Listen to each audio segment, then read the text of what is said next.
Presentation of Fox Sports. We are Fox Sports. We are South. Under the sunny skies of Florida, the Braves start another season. Spring training, it's the time for coaches and players to meet again, to renew acquaintances, and get on the same page as they pursue a goal to win a world championship. Today, we begin our coverage on Fox Sports South as we start to chronicle that journey. Spring training baseball and the Atlanta Braves. It all starts now.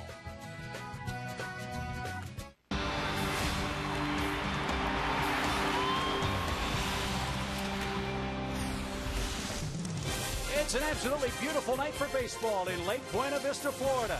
It's been 5.5 months since we joined you for a Braves broadcast, but tonight it's our first of the 2012 season, and we've got a great matchup tonight. The Washington Nationals are in town. The Braves will host them here at Champion Stadium. Good evening, everybody. I'm Chip Carey. Great to be back with you for Braves Country and Braves Baseball. 153 regular season games are forthcoming for you this year, all of them in high definition. 80 of them will be on Sports South, 28 on Fox Sports South. 45 of those games will also be on Peachtree TV, and we can't wait to get started tonight. And it's always a pleasure to be joined by my broadcast partner and good friend, Joe Simpson. Always good to come to spring training, Chip, and see the young guys and guys that are trying to make the ball club. This year's no exception for the Braves, but we're going to have some new guys show up, too, including a guy that's going to work with us some here in Florida and periodically during the season, a face that's very familiar to Braves fans. And still a very youthful-looking face of Dale Murphy, the two-time MVP, Braves Hall of Famer, and one of the great guys in sports. Great to have you alongside, Dale, for our broadcasts at times this year, and you've been in camp all spring long. What have you seen out of the ball club so far? Well, thank you, Chip. Great to be with you and Joe. This will be a lot of fun. I am feeling older and older watching these guys out there, but Braves fans will have a chance to see Andrelton Simmons tonight and Julio Teron. Andrelton Simmons at short, making a little noise here. Julio Teron trying to nail down that fifth spot. So haven't been quite as many wins, but spring training's about answering some questions, and tonight you'll get to see some of these young guys that are trying to make a good impact. He sounds like he's ready to go. He doesn't know about the hazing yet, though, for broadcasters. He's a rookie. It's awfully early for that, but we'll get to that and a whole lot more. A great pitching matchup. Julio Teron, as Murph said, goes for the Braves. Steven Strasburg will pitch for the Washington Nationals. It's not summer yet, but the boys of summer are back. It's a beautiful night. Game 1 for the Braves coming up right after this.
Beautiful night for baseball here in Lake Buena Vista, Florida, with Joe Simpson and Dale Murphy. Chip Carey, great to be with you. And tonight's starter pitcher for the Braves is Julio Teron. Julio, of course, had a great year last year in AAA, Chip, winning 15 ball games. Got into a couple of games with the Braves late in the season last year, 19 innings. That should help him gain some experience for this season as he tries to battle a couple other guys for that 5th spot in the rotation. 4 keys to pitching success tonight for Julio Teron. Keep it in the park. He's been really saddled with some long balls here in spring training, including one game where he gave up 6 homers in a wind-blown affair. And then command of the fastball. David Ross says that if he can just command his fastball a little better in this, his 3rd outing, that things should take care of themselves, and maybe a little better work on his breaking ball, too. And Murph, I would imagine that's one of the things everybody has to remember this time of spring. Guys are working on stuff. Yeah, for sure. A lot was made about his first start and giving up those home runs. I think he was happy to get that behind him and has looked effective since then. So let's take a look quickly at the lineup for the visiting Washington Nationals. They're 5-4 so far this spring. Ian Desmond's going to lead things off. And at long last, Bryce Harper back in the lineup for Washington. He's been out with a calf problem. And the heralded youngster getting a start in center field tonight. Teron's first pitch. Good start for him right down the middle. 96 miles an hour for strike 1 to Desmond.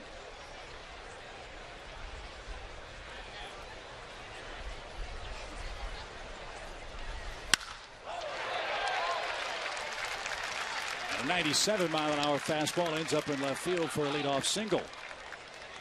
Dale, you and I were talking before the game tonight about this Nationals team that's coming in here tonight. Not too many teams, not too many people talking about this team. Everybody talks about the improvements of the Marlins and, of course, the Phillies and what the Braves have coming back. But this is a good Nationals ball club. No question about it. Big lineup, big guys. I finally saw Zimmerman for the first time in person. Impressed with him. Runner goes. Ross handles the low pitch and got it. Desmond thrown out.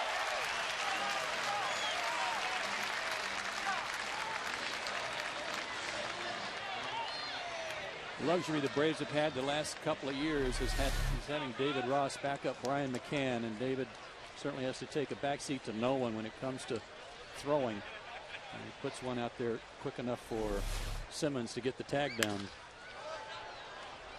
So Lombardozzi in for the Nationals. 23 years young out of Fulton, Maryland. Chance for Lombardozzi to make this club as a backup infielder.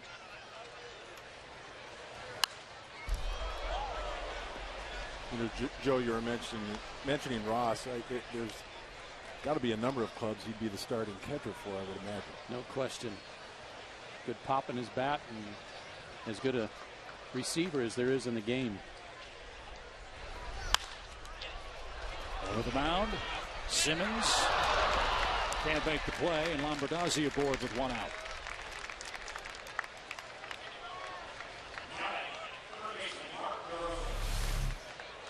Thought it was going to be our first opportunity to find out how much range Simmons has, and you see him get to the ball on the second base side of the base, or the first base side of second base, I should say. They just couldn't come up with it cleanly, and a lot of rave reviews about this kid and his defense, especially his arm. So Lombardozzi aboard with 1 out. We'll see how that play is scored. Nothing on the board yet. And here's Mark DeRosa, the former Brave, trying to catch on with the Washington Nationals. And fellas, got to root for DeRosa. He's had all kinds of wrist problems the last couple of years in the National League. He's showing me places on his arm where they've notched it to take out tendons and I'm not sure what else to put in his wrist. But he said it feels good for the first time in 2 years. Last week he had a home run into the wind to left field against the Braves, and it looks like he's feeling good watching him take BPs. Looks like he's swinging free and easy. He's a guy that can play everywhere.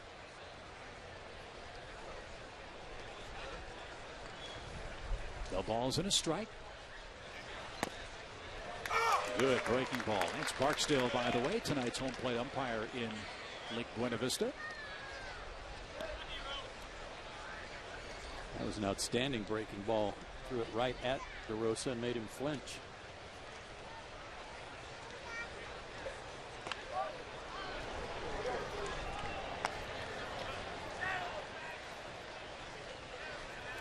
Julio's just 21 years old, tall and thin, 6'2", 175, out of Colombia. A great arm. Chance for 2. And the Braves get the double play. Marosa grounds out 6-4-3, and Julio Teron's night is off to a good start.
There's the skipper of the Washington Nationals, former Brave Davey Johnson. This will be his first full season as the skipper of the Washington club, and he will have the pleasure of watching Steven Strasburg take the ball for 160, 170 innings this year.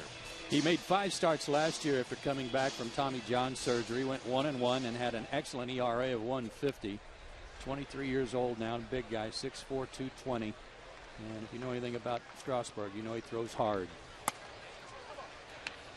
His 4 keys to pitching success tonight: fielding practice. He was mad at himself his last time out because he made a mistake, made a throwing error. Wants to do better at that. And his pitching coach, Steve McCaddy, wants him to use more fastballs. He thinks he at times falls in love with his breaking ball, and if he's throwing 100 miles an hour on a consistent basis, I don't blame him for wanting him to throw more heaters. And Andrelton Simmons starts things off. Got jammed a little bit. Grounds to second. Tommadazi makes the play, and there's out number 1. So Simmons gets the start at short and leads off for Atlanta this evening. Well, his strikeout numbers are remarkably low for a young player. I think he won the batting title, of course, last year in A-ball, and I think he only had about 40 or 50 strikeouts in over 800 at bats. Not 800 bats last year, but last couple of years. So Chipper Jones gets the start tonight for Atlanta. He's back in at third base. Here's a look at the rest of the Braves lineup presented by skipper Freddie Gonzalez. Brian McCann's going to DH. You've seen David Ross behind the plate. Jason Hayward's in right field. And Luis Durango is in center batting ninth. Good cut by Chipper. Fellas, this time of spring where guys want to see fastballs like the one Strasburg has. I don't know if they want to see that one. But I know Chipper and McCann talk about how they know that if they can catch up to some fastballs early in the count, that they feel like their timing is right. Yeah, I saw Chipper mention that yesterday. He's not too concerned about his swing. I like his phrase, I just got to barrel a few 95-mile-an-hour fastballs and everything will be fine. But I think you're right. Strasburg's 90, 97, 98. Maybe a little bit different story this early. Chippers look good so far that I've seen this spring. That was nasty. And I've done that. I've learned to be careful. I did the exact same thing the other day with Jim Powell on radio. I said he's looking great. Not Chipper, another hitter. And I said his swing looks great this year. Strike 3 right after that. So I got to work on my timing. Brian McCann is the designated hitter tonight for the Braves. Another strike from Strasburg. Both starters are throwing their fastball effectively and early.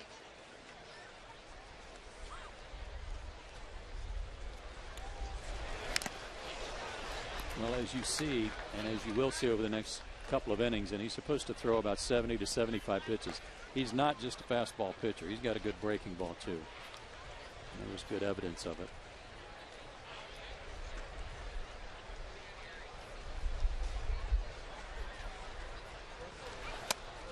And I know when I say Chipper's looking good, statistically he's not where he wants to be. But I remember last year I was down here in spring training right when games started, and he didn't look that good. We're still recovering from some knee issues, and he's moving a lot better now. I think he's healthier now at this time than he was last year at this time. Downstairs for Brian. 2 balls, 2 strikes. I remember watching Strasburg's debut, which was 2 years ago. The catcher moving out to block a ball, a breaking ball, and guys swinging at it. That far off the plate. Line drive to left. And Brian McCann has the Braves' first hit. Good swing by Brian, going the other way.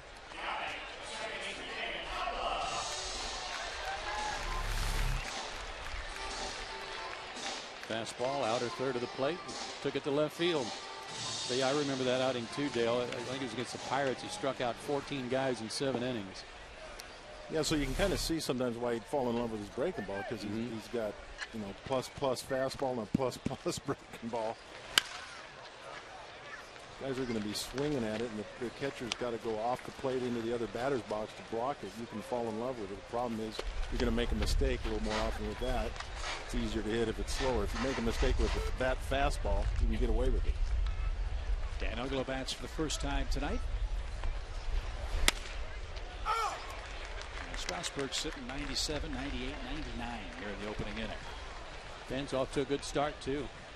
A couple of doubles and a homer. 3 RBIs.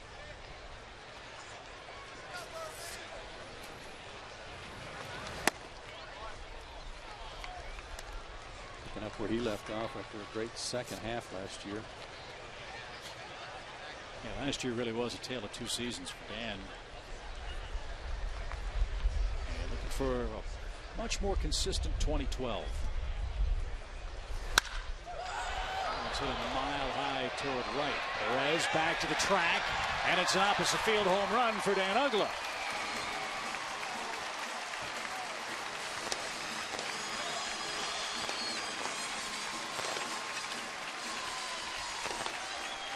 Well, I got to tell you, you don't see Dan Uggla hit too many opposite field home runs, but you can understand it with a guy like Strasburg. And again, if you just put the barrel on it against a guy who throws this hard and with some breeze blowing out to right, you see the result.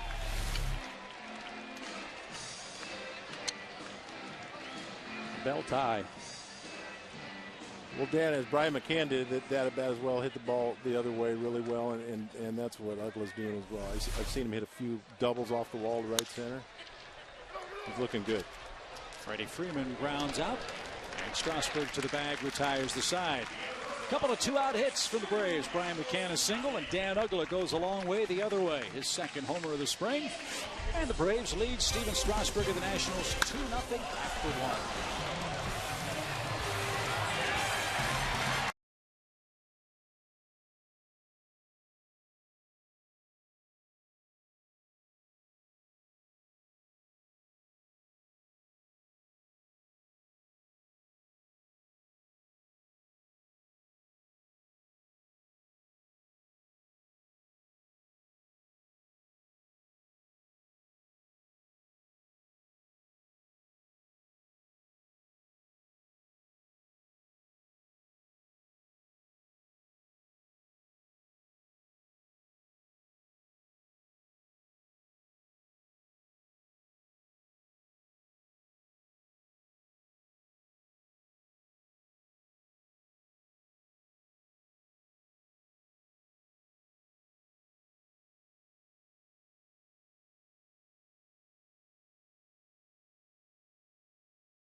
Dan Uggla's big second half has carried over to a big spring. A 2-run homer for Dan starts things off for the Atlanta offense. And Washington comes up trailing by a 2-0 score. Adam LaRoche, Chad Tracy, and Bryce Harper coming up for Washington.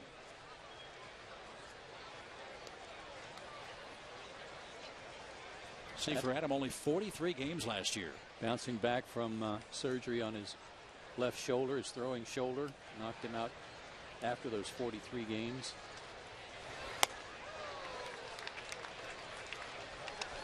I think these are a couple of ex-Braves that you do pull for.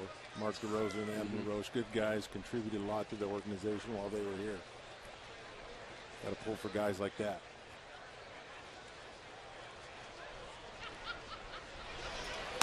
He missed a few games last week because of a sore foot. I said, "How'd you do it?" And he said, "Just running too fast." No balls, 2 strikes.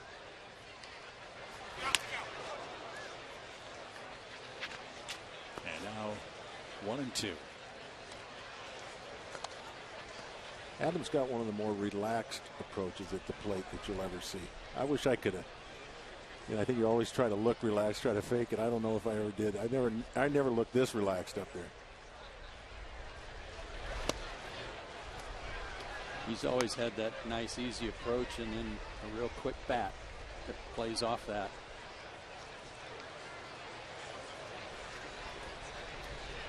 And always very solid with the glove. You know, Washington's looking forward to that again at first base. Although last year when LaRoche was out, they caught lightning in a bottle with Mike Morse. Michael Morse was terrific over at first base. Morse has been out a lot this spring with a strained lat muscle. He did play yesterday, but they chose not to bring him over tonight.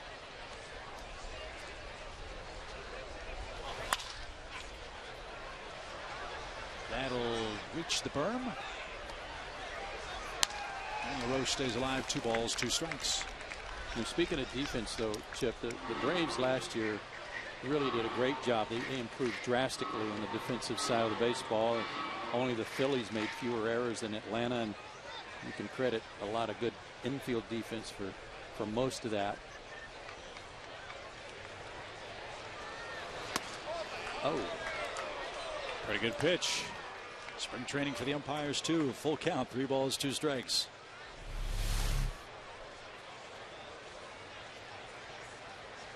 Stayed off the plate a little bit, I guess. And so did that one. LaRoche aboard with a leadoff walk. Time to join the 4th member of our broadcast crew tonight. Say hello to Jordan Whitley. Hi, Jordan. Well, hi, guys. I'm down here in the dugout. Team spirits are so high right now after that homer, and I even got a high five from David Ross earlier, so it's a great place to be, especially if you're a fan, and that's what I'm doing down here. I'm being the fan reporter. It's something we're starting new this year, bringing you guys into the conversation, so this is how you can be a part of it. Basically, tweet us at Fox Sports South and use the hashtag FSBraves to be a part of the conversation. Big conversations going on all day today, especially about the back of the rotation and where things will end up, and we do have a tweet from one of our fans, and basically this is what it is. It's who has the best chance of making the starting rotation, Teron or Delgado. Both of these guys are out here today, and guess what? Raka Shaka is at the game today. Nowhere else you would rather be, and I'm going to stay right here with these guys. And guys, what do you got? Pop fly, shallow left. Eric Hinsky chugs and makes the play. Nice grab for the first out. The Diesel makes an early appearance. Showing his stuff again. Great play by Eric, who's having a good spring. He's hit a couple of home runs and now turns in a terrific catch.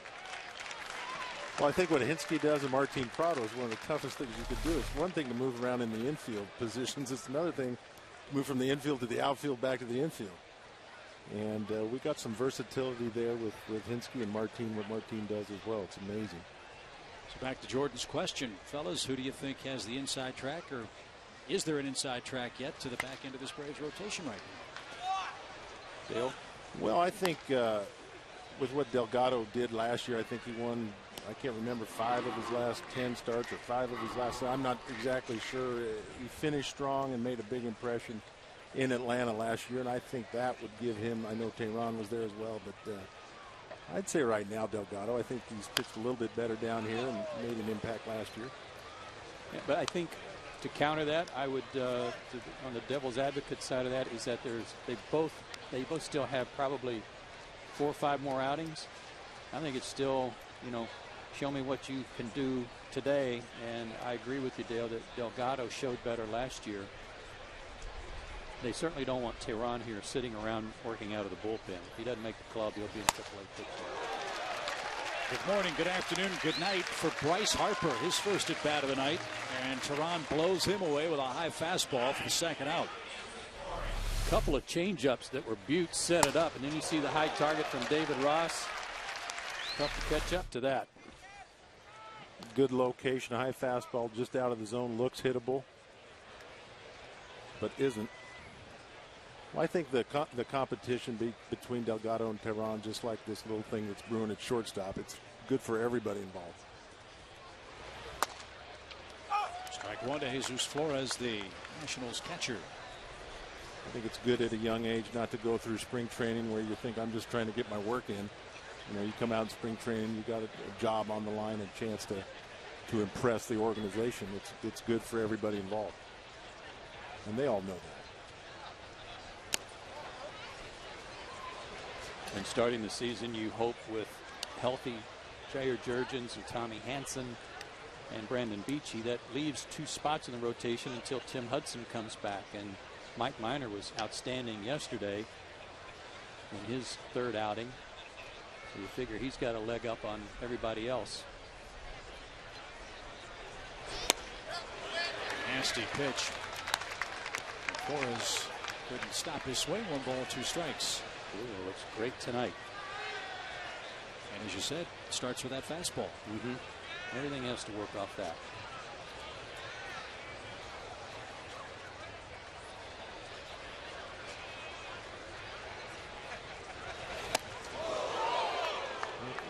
Some of those every once in a while help too.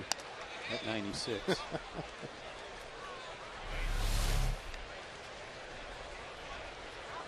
Yeah, a pitch like that will set up your breaking ball pretty good. Of course, it sets up anything. Gets people's attention. You got to, that's everybody talks about it. But you got to be able to pitch inside, not be afraid to throw inside, knock guys down once in a while. Let them know you can do it. Broken bat pop to the shallow right center. That's going to drop for a hit. And Washington has a couple aboard with 2 outs. Adam LaRoche, as fast as he is, had to stop this time, however, at second base. Yeah, he was just trying to save himself for a more important part of the ball game, I'm sure. But a nice piece of hitting there by Flores after getting brushed back. It was. He didn't come back with the breaking ball of Dale. He threw another fastball, and he was ready for it.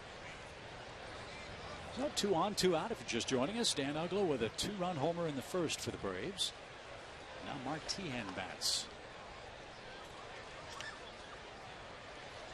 Washington with 3 hits, one of them an infield hit, that one a broken bat hit. Ian Desmond led off the game with a clean single.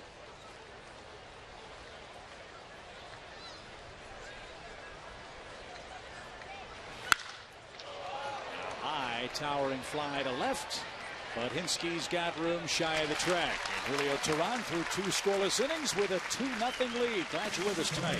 Beautiful Lake Buena Vista, Florida.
The Atlanta Braves on Fox Sports South are brought to you in part by Ford.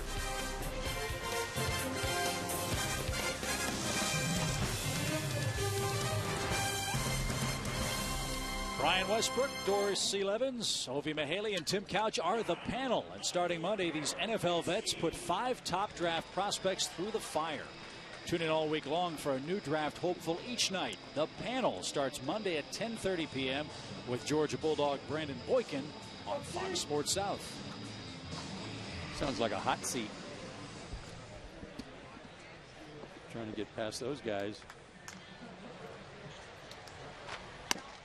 Eric Hinsky starts things off for the Braves in the second. Remember, the Murphy family was on the hot seat earlier tonight. And it wasn't the man sitting between Joe and me tonight. Well, that was a lot of fun. Should I get into it, Chip? Should we just tell people what's happening? We did have a very unique first pitch awesome ceremony tonight, right? It sure was. It was great. My son Jake's down here with his girlfriend. I was sitting around talking to John Sherholz was in the conversation, Bobby Cox, and Jake said, I'd like to propose, Dad, to Ariane down here at Adam LaRoche, beautiful play. Strasburg to the bag. I'd like to propose to Ariane down here at Disney World. So I was in there talking to John Sherholz and Bill Acree and Bobby Cox, and John goes, Murph, I got an idea. Get involved in the first pitch, and then we'll have Ariane come out, and Jake will ask Ariane to will you marry me? There you go, to marry her, and we'll give her a Murphy jersey, make her a official Murphy. Now I got to tell you, and I was more nervous than they were out there. But it was, I want to thank the Braves. I want to thank Disney for giving us that great memory. It was a special moment. Well, you can tell Jake married the right girl. She has her priorities in order. She put the Braves jersey on before she put on the ring. There you go. That made it official. The jersey made it official before the ring. Good point. Well, congratulations. That was great to watch as Jason Hayward pops one into shallow center, and Ian Desmond to his left, and quickly 2 out in the Atlanta second. These guys are going after some early count pitches. We're hardly having a chance to talk about some of the work they're doing in the spring, but certainly Jason Hayward working hard to get back to some form that he had 2 years ago, and working hard with the Braves' new hitting coach Greg Walker to accomplish that.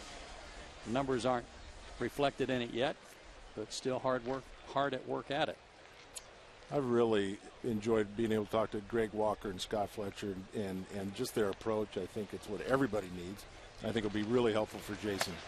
And he's working hard on hitting the ball the other way. And yeah, there's not a lot of things to show for it yet, but the effort, the desire, I think we just got to let him play.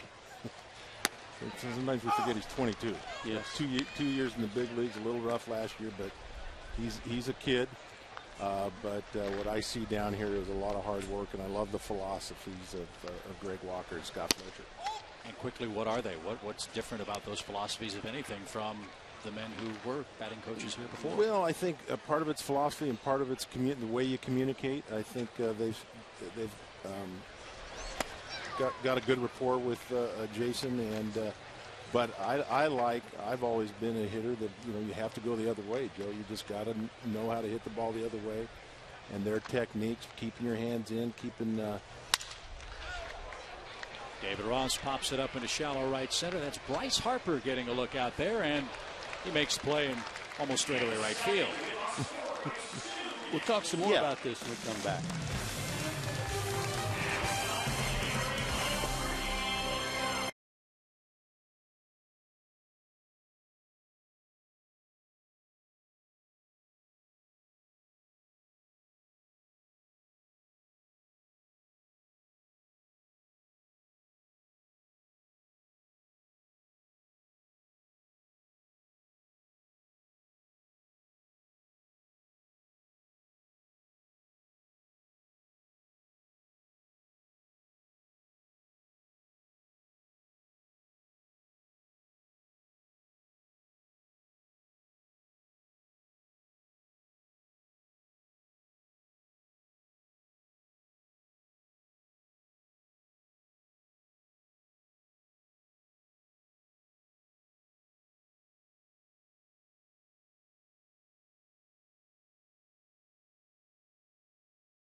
Good start for the Braves, up 2-0 after 2 here in Orlando. And Braves fans come enjoy a free Braves open house on March 31st. Kids will be able to enjoy free Scouts Alley games, clubhouse tours, and kids run the bases. The Braves will also host a Waffle House charity breakfast served by Braves alumni.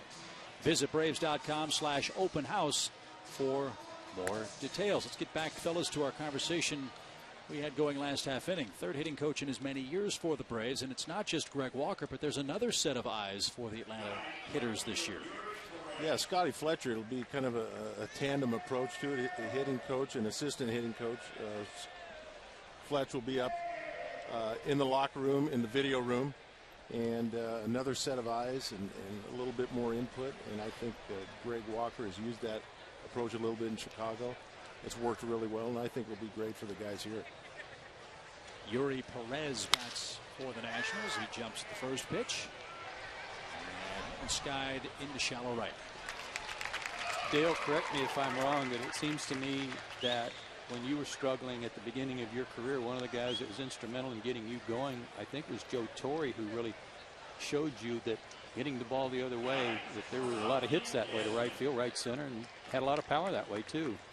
And tried to remind me of that every day. I needed to be reminded of that every day. And I think what Greg Walker does is sometimes hitting it the other way is just kind of a drill, something you do in BP once in a while. But to them, it's an everyday thing, an everyday approach. And that, no question about it, that's what helped me. Joe reminded me of it every day. And you can't worry about getting jammed. You gotta be able to hit the ball to all parts of the ballpark. And getting it back to Jason, I think that's one thing he's working on here. Got a little pull conscious last year, I think, and just gotta keep grinding it out. One of the things, it's hard for a young hitter especially, but one of the things that you've got to remember is that it's okay to get jammed once in a while. You know, that at least tells you that you're staying on the ball a little longer, tracking it better.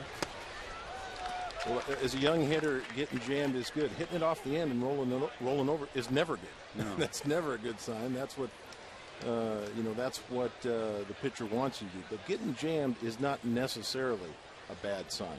It could be, but it's not a bad thing to think about it once in a while. Fight the ball off, and when you roll over, that's a problem. Nasty breaking ball takes care of Ian Desmond. That's the second strikeout for Julio Teron. And once again, show you a shot. There's Scott Fletcher. Two different men, obviously, two different positions, and two really different assignments that they'll have. Greg Walker's the hitting coach. Scott Fletcher's the advanced coach and assistant hitting coach, but he will not be in uniform during games. He'll be up in the clubhouse monitoring the video and putting together the scouting reports video-wise for the players. And that's a change in approach for the Braves, too. They've typically always had an advanced scout travel ahead of the team to whatever city they were going to next or whoever they were going to be playing next. But Scott will handle all that by way of video from Atlanta now. Is there much video, Dale, when you were making your way through the big leagues? Well, it started back. I remember bringing my own video camera down to the dugout and having some guys videotape me from the dugout. But now you can get every angle and you can go right up in the clubhouse and get it right then. We used to have to take the film and get it developed. Yeah. It took a couple weeks.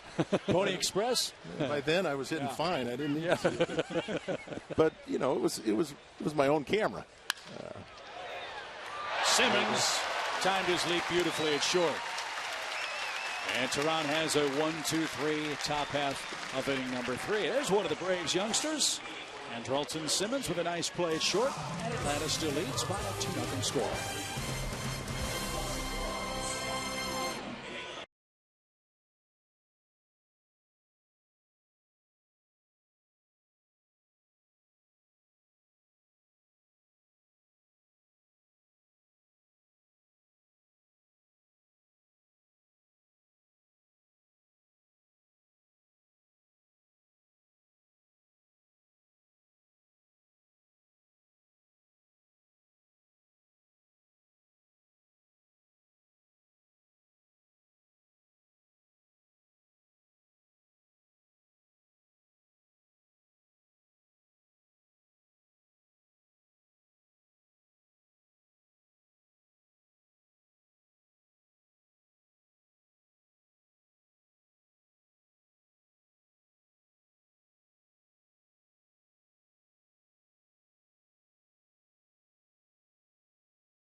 Atlanta Braves on Fox Sports South are brought to you in part by Honda Lawn and Garden. 2-0 Braves, bottom of the third inning, and Luis Durango is going to start things off. Durango started the year last year with the Padres AAA team at Tucson. They waived him. He ended up in Oklahoma City and played in 2 games with Houston. Braves got him as a minor league free agent in November of last year. There's an opening in the outfield for a backup, and pretty much boiling down, it looks like at this point, between Jose Constanza and Luis Durango. Up the middle and under the glove of Desmond. And Durango leads off the third with a clean single. Third Braves hit. And here is Andrelton Simmons. Well, watching, for me, getting a closer look at Durango and Costanza, really impressed. Obviously, the speed, but it's great to have some backup, some depth in your outfield with guys that can run. Then you can be a little more flexible. If you have a guy that just kind of got good pop but can't run, you got to do a few other different things. Simmons got jammed, but singles to left, and the Braves have something cooking. First and second, nobody out against Steven Strasburg, leading 2-0. And that's one of the stories of the spring, is Andrelton Simmons competing for a starting job at short, perhaps. Well, let's go back to what we were talking about a minute ago, Dale, and that is it's okay to get jammed once in a while. This is a big swing, but he stayed in on the pitch and kind of fought it off, got a base hit as a result. And this guy swings hard. He's battling for that spot at shortstop. He's not a take two and go to right guy. Well, that's why it was so amazing to see his strikeout numbers to be so low. Take a good aggressive swing and not have a lot of strikeouts as a young player. I don't know how many strikeouts he's had down here in spring training, but I've been impressed with him. He's aggressive, works on his swing every day, even hit, like we were saying, hitting the ball the other way. But good and aggressive, but makes a lot of contact at the same time. Yeah, just 2 strikeouts by my count for Simmons so far in the spring, albeit in limited duty. And he has certainly made a splash here in the last week and a half. Remember, Tyler Pasternicki was thought to have the inside track to the starting shortstop job at the start of spring. And for more on that, let's check in again with Jordan Whitley. Well, all the fans have been talking about Simmons and asking where he will end up as the shortstop now. He's getting a lot of comparisons to former Braves Rafael Furcal. Now, there's a lot of people tweeting in, so I want to let you know what someone is saying. It's young boy Dave, and this is what he says. He says, will Andrelton Simmons really be the shortstop coming up? Guys, what do you think? And from Curacao, too, the comparisons to Andrew Jones at a young age, although Andrelton is 22, so he's got a little advanced age on him compared to when Andrew showed up. But what appeared to be a job that was going to be Tyler Pasternicki's at the beginning of spring training, I think is now wide open. It could be either one. Chipper takes just a bit outside, and the count full now. 3 balls, 2 strikes. And that's the sense I'm getting. I mean, you can see him starting with most of the starters. He's been right there for a couple of the games, not filling in at the end of the game. Freddie's putting him right in there. And I would agree with you. I think it's tightened up. It's going to be a good storyline to follow. Chipper to LaRoche. Runners will move up 90 feet. They're at second and third. A productive out in the first of the inning. Simmons is actually 3 months older than Tyler Pasternicki. But Pasternicki has played at higher levels of minor league baseball than has Andrelton Simmons. But down here, I think some of that has just kind of gone by the wayside just based on the evaluations, what people are seeing, his athleticism. And I think if you polled people, they would tell you from a defensive standpoint, Simmons probably has the edge. Quick strike to Brian McCann, who singled to left his first time up. And that's, I guess, the big question. What are the Braves going to value more at this point? The glove or the bat from either one of their young shortstops? Well, can you say Rafael Belliard? I mean, remember that when this thing all got turned around in '91, it was because the Braves put much more emphasis back on pitching and defense. And if that's still the case, which I believe it is, then defense is certainly a priority. Yeah, I think. Go ahead, Chip. And we saw what Alex Gonzalez can do for the last couple of years and how important he was for the Braves' success with his work at shortstop defensively. I think as a young player, especially at a position like that, you come into your defense and you let your offense kind of develop. I think Chipper went over to Tyler, early in spring training, said just catch the ball, your hit will come. I mean, we need a consistent year out of Dan Ugla, and we need a few guys to stay healthier. Martin Prado, Brian McCann at the end of the year. Guys stay healthy, have their normal productive years, and you let those young shortstops play out there and develop offensively. I think it would be what you ideally would expect out of them. It's enough pressure being a young shortstop in the major leagues day in and day out without having to worry about hitting 20 home runs and hitting 300. And let's face it, coming to camp, Pastor Nicky's the name you heard the most, and so he's got that in his mind a little bit, that maybe, whether it was implied or not, the thought that maybe it was his job to lose, whereas Simmons could kind of come in here and freewheel it and get after it without anybody really expecting that much from him this early.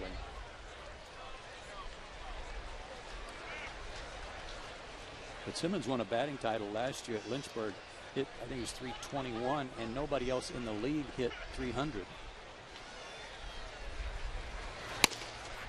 McCann takes a walk, and Strasburg laboring just a bit. He's got the bases loaded, and facing the man that took him out the other way his first time up. That's Braves second baseman Dan Ugla. Well, Andrelton Simmons' manager Luis Salazar said he put on a show every night, and he's a mature kid. He understands how to play the game. I think there's always adjustments playing at the big league level day in and day out. But, if you got a good attitude, you got some tools, and you're willing to learn, both of these shortstops are going to be fine. They're going to be there somewhere. It's a good problem to have, and it's fun to watch them compete. Bases are full of Braves with one out.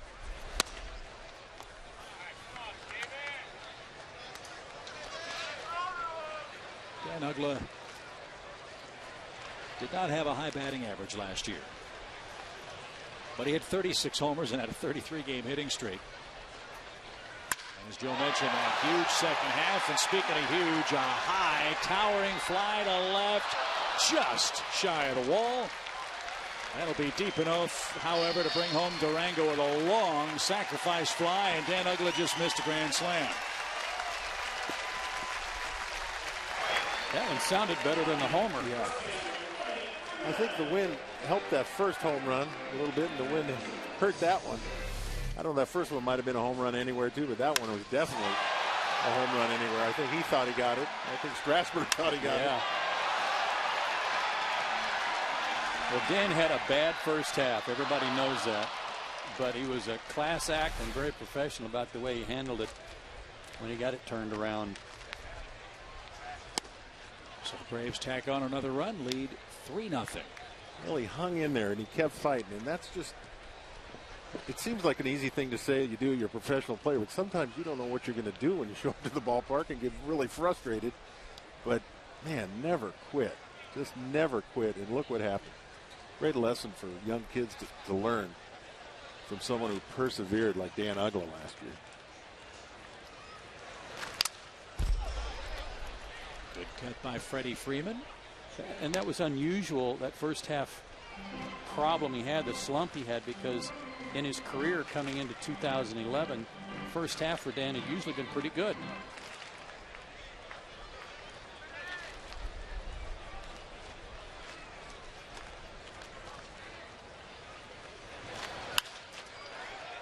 Another jam job, this one out to short. And Freeman and the Braves are retired in the third inning. Atlanta loads them up. They scratch across another run. 3 RBI night for Dan Ugla so far. And after 3, the Braves lead 3-0.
Big night for Dan Uggla so far. All 3 Braves RBIs, including a 2-run homer off Steven Strasburg.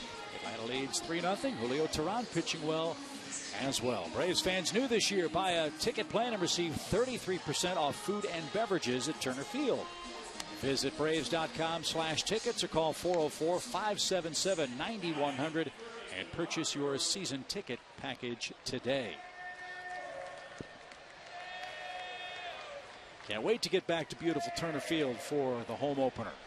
Braves, of course, will open the season this year on the road. April 5th, will take on the Mets.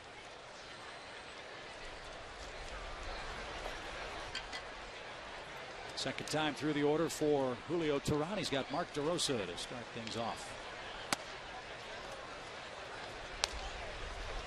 Got a good double play. Good motion on that straight change up there, which is his 3rd best pitch, but that was a good one.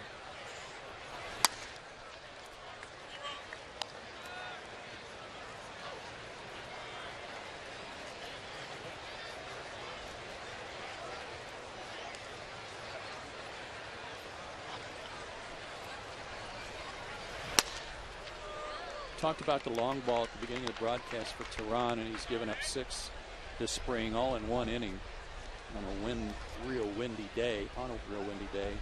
And last year, in his 5 games with the Braves, he gave up 4 homers. But that's very odd for him because he only gave up a handful of home runs last year all year long. He went 15-3. So the thing about David Ross saying just locate his fastball a little better, I think, speaks to that. Just hitting some spots instead of having to pitch down the middle. We've said it a couple times. He's a 20-year-old kid, 21-year-old kid. It takes a while to feel like you belong, I'm sure. You went through that. I know Joe's talked about that too. Yeah, the wind down here in Florida in spring training always factors into these games every day. It just doesn't do that during the regular season. You know, on a day in and day out basis. Some of those balls may have been hit pretty well that first start for him, but some of them were definitely wind blown. I think we've seen the wind tonight already affect some balls, and it just is a daily thing. But you know, here's a guy with confidence at a young age, good stuff, has an idea what to do. And not much left to prove at AAA. Go 15-3 at that level.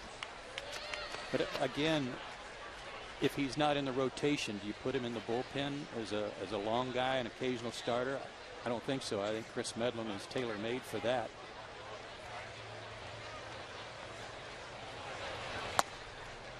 And he loses DeRosa, leadoff walk to start the Nationals' 4th, second walk of the game. And here's LaRoche.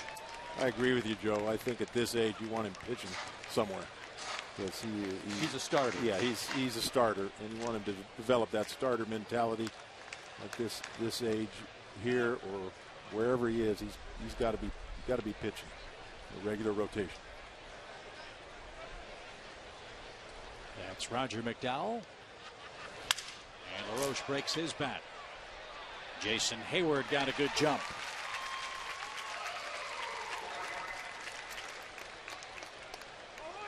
Braves pitching staff last year, again under Roger McDowell. Great work.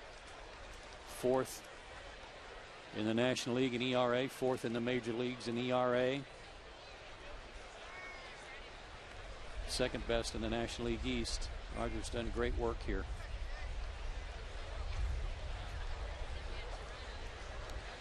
Here's Chad Tracy.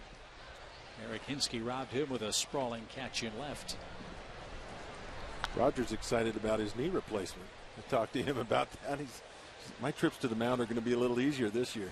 I got mine replaced about 5 years ago. I should have done it while I was playing. It feels so good.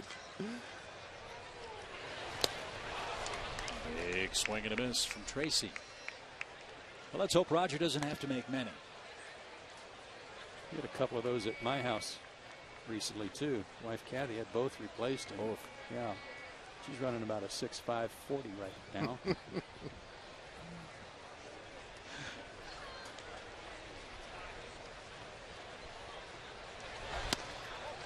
Outside evens the count. 1 ball, 1 strike. Randall Delgado, Eric O'Flaherty expected to follow Teron in Braves pitching order tonight.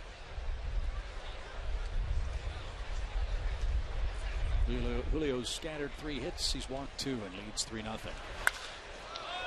High fly deep right. Jason Hayward going back. Wynn pushing that ball over the fence. So Chad Tracy hits his first homer of the spring, and just like that, Washington is within a run. It's a 3-2 game.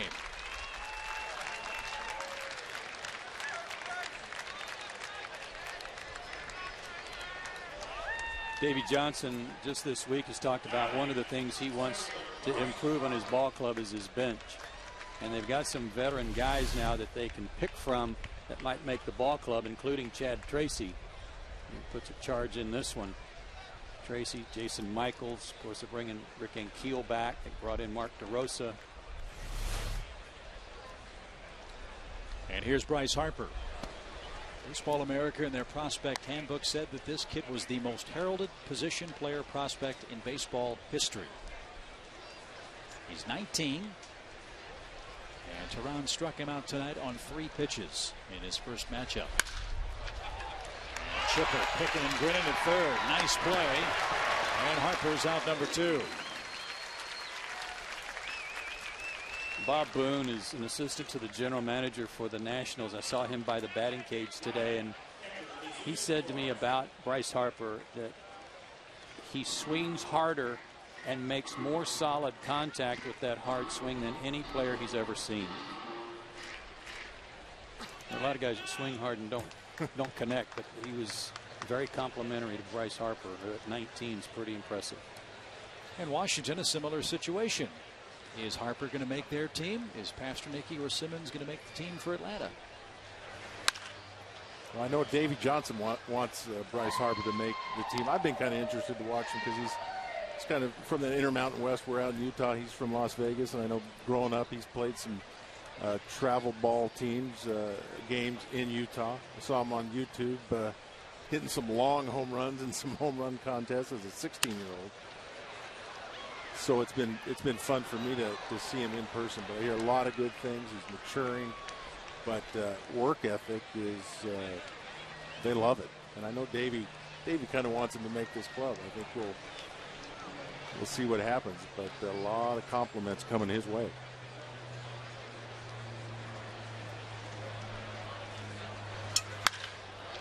Again to right. Hayward toward the corner. This ball's over his head, and that ball's over the fence and gone. Another opposite field home run. This one off the bat of Jesus Flores, his second of the spring. And just like that, the Nationals have tied the game. And the home run ball has been a problem for Teron this spring. Well, I think we've ascertained that the wind is blowing out to right and helping some balls hit that way. Fastball up, but he put the barrel on it right into the bullpen. As Chipper would say, he did barrel it. I think you'd always kind of tell how well a hitter feels like he hit it and how he goes out of the box, and he went out of the box like he hit a double right there and ended up going out. It is blowing out. It looks like it's picking up a little bit. But Daly's he's a catcher. How do you know he's not running like it's a double? Good point, Chip. So 3-3 game, 4th inning.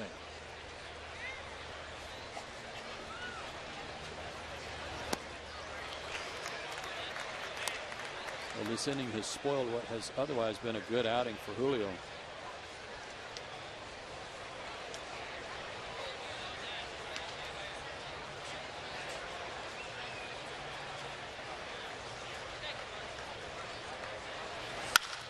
Up the middle. Oh, Simmons, great play, got his man. Didn't think he had a prayer of snagging that ball, much less throwing out teeing, but look at the range of Andrelton Simmons. There's a highlight reel play, and the arm not too shabby either.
New life for Steven Strasburg. Nationals gave him 3 runs to tie the game up in the top of the 4th inning.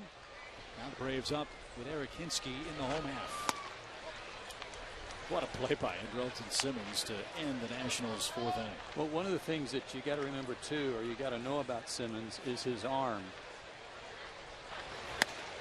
Scouts rate players, and the best mark you can get is an 80. An 80 is top of the charts, and he has an 80+ arm. Comparisons to Sean Dunston, even Rafael Furcal. But watch on this play, when he gets up, he doesn't have to wind up. It is right over the top. He was clocked at 98 as a relief pitcher in junior college, and that's one of the reasons the Braves drafted him, was to be a pitcher. But he asked that they give him a chance to play shortstop, and he's certainly making the best of that opportunity. You're right, Joe. To dive like that and to get up and to get that much on it that quick is impressive.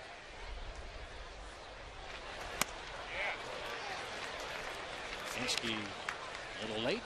Pitch at 96, full count, 3 balls, 2 strikes. How about the pitching guys in the National League East this year? Pretty good. Up and down. Not going to be any easy days anywhere. To second. And Hinsky is the first out. They know all about the Phillies starting staff. Braves fans know all about their staff. Washington's going to have Strasburg, as we said, for about 160, 170 innings. Jordan Zimmerman's back from his Tommy John. They added Gio Gonzalez. Great deal there. And they've got even more pitching in the back end. I mean, they've said they may have 7 guys for 5 spots. I think everybody knows that followed the Braves playing the Nationals last year. They split 18 games. But John Lannon has been a Braves beater for about the last 3 years, and he may not even be in their rotation.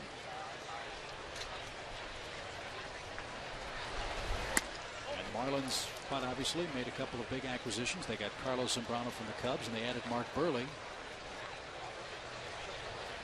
Josh Johnson's their horse and ace and top of the rotation starter and pitching good ball this spring. Jason Hayward launches that ball deep right field. Wow. Boy, did he get some extension on that line drive homer.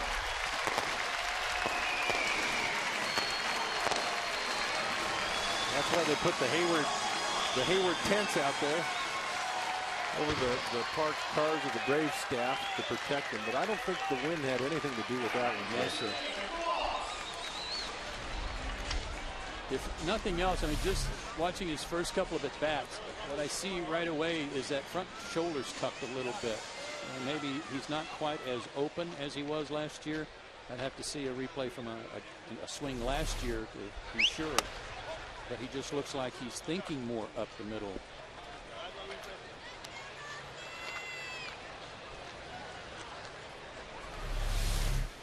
You're right, Chip. Great extension here.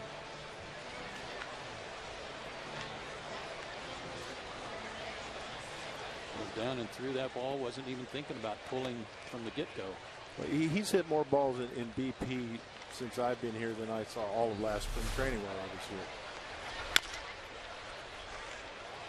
You got to work on it. It's not that you want to hit every ball the other way, but that is the way you increase your chances of putting a good fundamental swing on it, and then you just let it happen. And Jason is working hard on it. Have you talked to him about it and shared some of your experience of doing the same thing? Well, I get the feeling that there are so many people talking to him that I purposely went out there and didn't talk to him about hitting, actually. I thought, I'm just going to go say hi, see how he's doing, and just small talk to him about his new dog he got that he loves. Again, he's got the raw talent, he's got the ability, he's coachable, and he's working hard, and he's going to be fine. It tied to David Ross. The ball's 2 strikes. Figures to be the last inning for Strasburg. Tom Gorzolani is a left-hander and warming up in the Washington bullpen.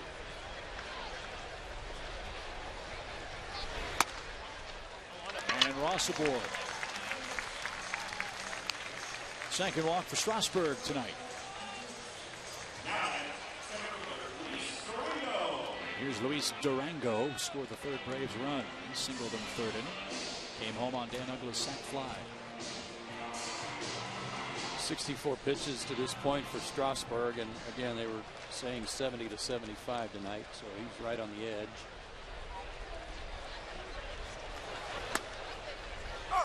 And a strike to Durango. Braves back in front, 4-3. We're in the fourth inning.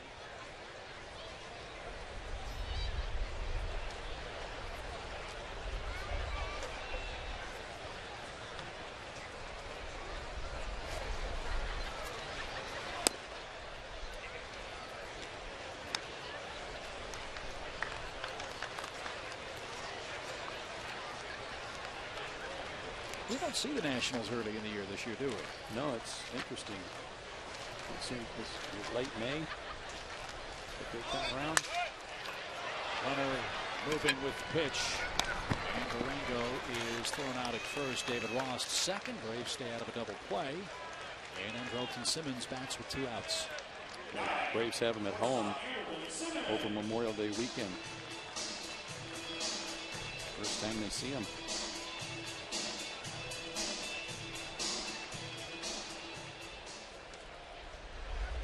It's weird to look at the schedule and see Miami instead of Florida. Yeah. Right?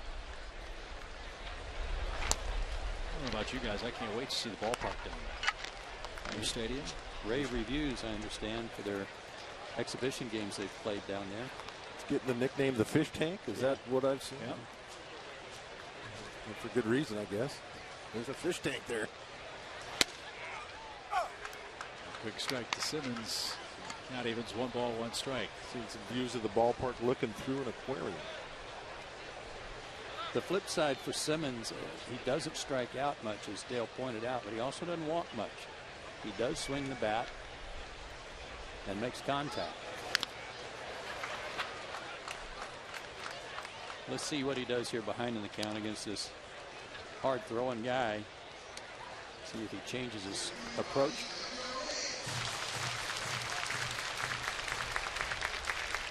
Strasburg right at 70 pitches.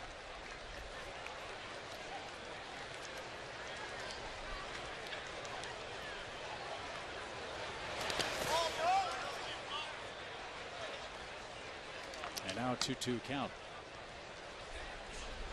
Baseball America says Simmons the 4th best prospect in the Braves system. Had 161 hits, 26 steals last year at Single A Lynchburg.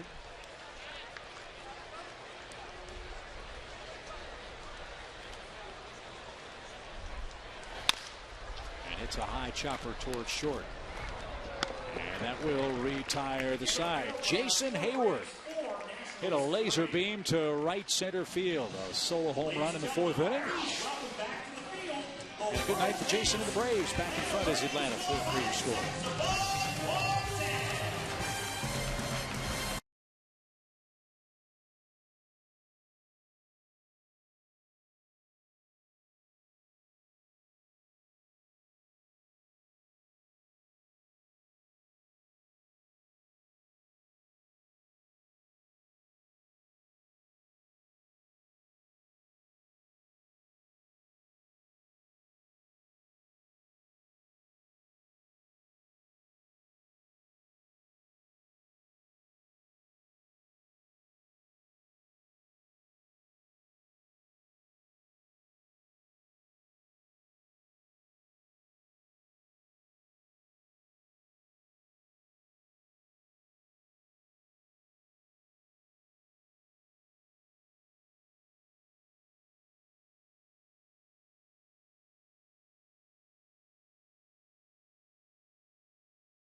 The Atlanta Braves on Fox Sports South are brought to you in part by Ram Trucks.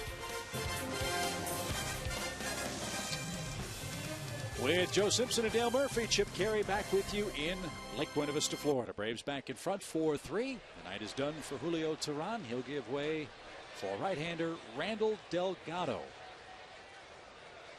Now the Braves youngster competing for a rotation spot. And he throws a first pitch strike to Yuri Perez.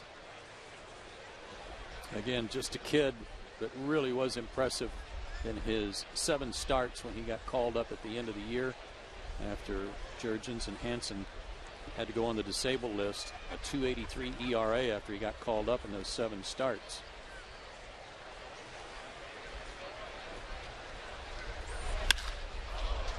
Fly ball to center. And out number 1. Well, like Teron, Delgado could use a good outing. 4 1/3 innings so far this spring. 5 hits, 6 earned runs, 3 walks, 3 strikeouts. And neither one has distinguished themselves coming into tonight, but I thought Teron pitched much better despite the 2 home runs last inning. I thought he was sharp. I think one thing about those 2 home runs is, you know, he had a chance to show Roger McDowell that he can bounce back. He's given up a few home runs this spring, but gave up a few here tonight and had a chance to melt, but gathered himself together and got the 3rd out of the inning. I think both these guys are impressive in so many ways, but their command is really impressive at this young age. Ian Desmond bats for the 3rd time. He's 1 for 2. He's singled. He's been caught trying to steal, and he's struck out.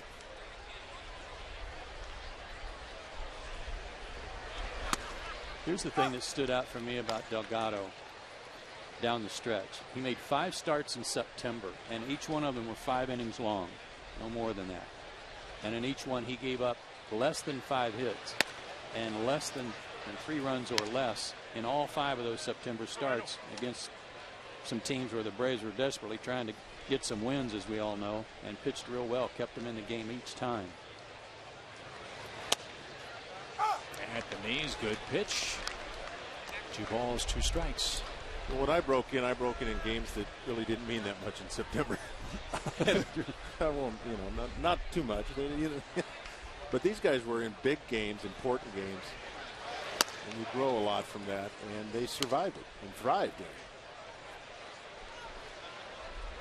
That was what was so impressive about Brandon Beachy 2 Septembers ago when he got called up out of the instructional league and act like he'd been in the big leagues for 4 or 5 years.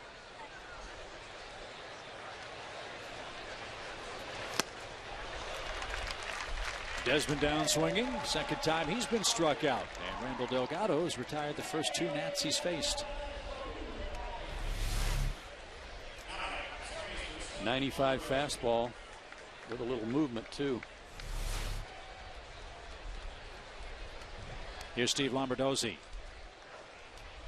He has an infield hit, and he's lined out.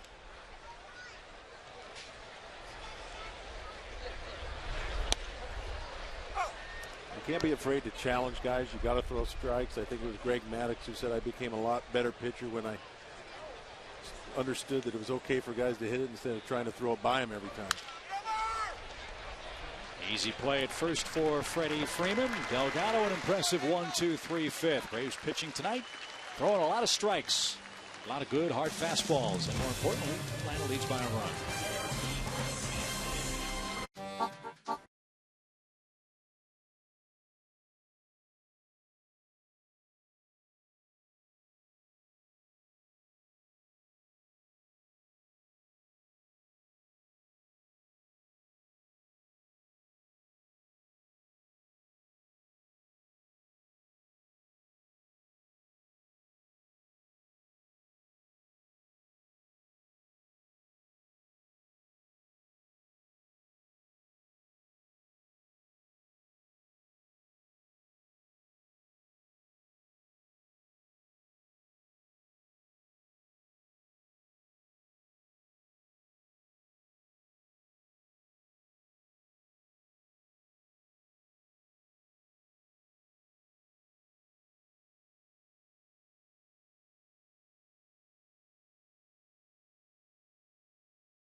Up for the Braves season with the 2012 Braves season preview on Sports South. Joe and I bring you exclusive interviews with Freddie Gonzalez, Chipper Jones, Brian McCann, and the rest of your Braves for a full breakdown of the upcoming season. Check your local listings for the 2012 Braves season preview show. New pitcher on the mound for the Nationals. Steven Strasburg went 4 tonight. He'll give way to left-hander Tom Gorzelani. Veteran guy who's been around a while. Last year, 30 games, 4.03 ERA. As you see, the Nationals have really done some things with their bullpen. They also signed Brad Lidge, a guy that everybody's familiar with, I think, in the National League East after his work in Philadelphia most recently. But they've got a solid bullpen. And a new shortstop in for the Nationals. Ian Desmond gets the rest of the night off. Andres Blanco is at short. And our first guest tonight is standing by in the Braves dugout. And it's Chris Medlin. Hello. Hello, Chris. Hi, how are you guys? Doing great. How are you? Great. I'm the first guest. I didn't realize that. I'm numero uno. You've always been numero uno in our hearts. And you just brought Chipper some luck, Chris. Yeah, of course. Got a base knock. Yeah. How you feeling? Great. Feel great. Felt a little rusty, first couple outings, but, other than, I'm throwing strikes, which is always good, and, the elbow feels good, so you just got to kind of knock out the rust a little bit, and, just see how the rest of the spring goes. Brian McCann bats with Chipper at first. Got a new role for you this year, huh? Not really. It's like the same thing, It's, be ready to start, and, just in case, and, be in the bullpen, maybe also. So you plan your workouts for starting and like that. You can always just head back to the pen, and it's not a big deal. You've made it seeds at me right now too. You've made it clear that you'd prefer to start. You like to start, and is it harder to go from starting to the pen or coming back from the pen to starting? No, not really. It's just the preparation. Talking to Falco, we have a plan for me, just with my workouts and just to keep myself ready for either situation. So that's pretty much it. Obviously you got to build up as a starter. That's the hardest part, is getting your arm in shape for that. But other than that, it's it's all the same. I just glad I'm healthy this year and ready to get back out. We are too. And watching all these young kids throwing way harder than me too. Hey, we understand congratulations are in order too, right? Yeah. Got married. Got married. Took the lead. Congrats. Yeah, thank you. Thanks. Now, you didn't propose at the baseball stadium like Dale's son did, right? No. It was in Vegas. She had a work conference in Vegas, and she had no idea I was going, and surprised her and all that. So the tears were flowing. It was great. 2 balls, 2 strikes. And outside. And now if we can just get her to work with you on the bill of your cap, I think God. we'll look at how bad this looks. Look at this. How does that look? You look like a ball player. How does that look? Like a ball player. Now I look like I'm ready to play? Yeah. Yeah, no, I'm good. I'm okay. Yeah. You looked old school. That looked good, Chris. No, not quite. I've seen Babe Ruth rocking a flat bill too, so. Not a bad look. When do you take the mound again? I'm not exactly sure. I threw yesterday. I was supposed to get in on Sunday with that rain delay, but that happened, so I ended up going on the Jupiter trip and threw yesterday. So I have no idea when I'm throwing next. Kind of like a guy that's going to pitch out of the bullpen, right? Yeah. Well, Chris, it's great to see you. Yeah, thanks a lot, guys. Straighten out the cap. Looks good. Is it crooked? Yeah, a little. No, it's a little bit. Bill's a little curved. Oh, okay. You're the best first guest we've had this year. Oh gosh, it's such an honor. Thanks, Chris. 4-3 is our score. Dan Uglo's the batter. He's driven in all 3 Braves runs. We talked, Joe, last year and the year before about indispensable guys in the bullpen. Mentioned how important a loss it was to see Peter Moylan go down. You can say the same thing about Chris Medlin, too. The innings he gave, and quite frankly, the winning percentage he provided was unbelievably good for this Atlanta club. He's seamless. It doesn't matter where you use him or how you use him. You always get good results. And he was sorely missed when he was going through his rehab for Tommy John surgery. There's some concerns now about Arodys Vizcaíno and his elbow inflammation, and how serious that is. No word, at least to my knowledge, as to what they're going to do or what they're going to have to do. But he hasn't pitched. He's only pitched one outing, and that was early in camp. 2 balls and a strike.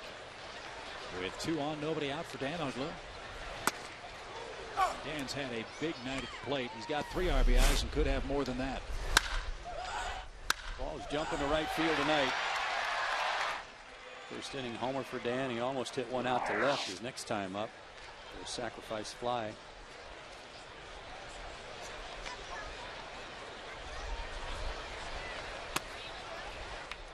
Three balls, 2 strikes. Gorzelani's given up a single and a walk, and now a full count.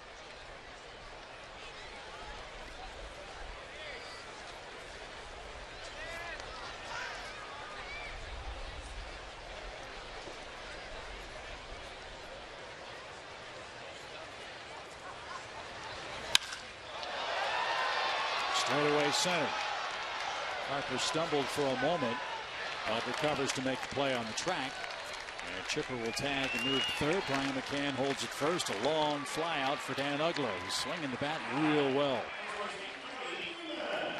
Everybody knows about Dan's struggles in the first half. I alluded to those numbers earlier in his last at bat. His career average in the first half coming into last season was 270. But check out some of these splits, and especially home and road. Look at that. 235 versus 232. Exactly the same number of homers and only 2 different in the RBI column. But what a second half he had. 21 homers, 48 driven in. That was more like Dan Uggla.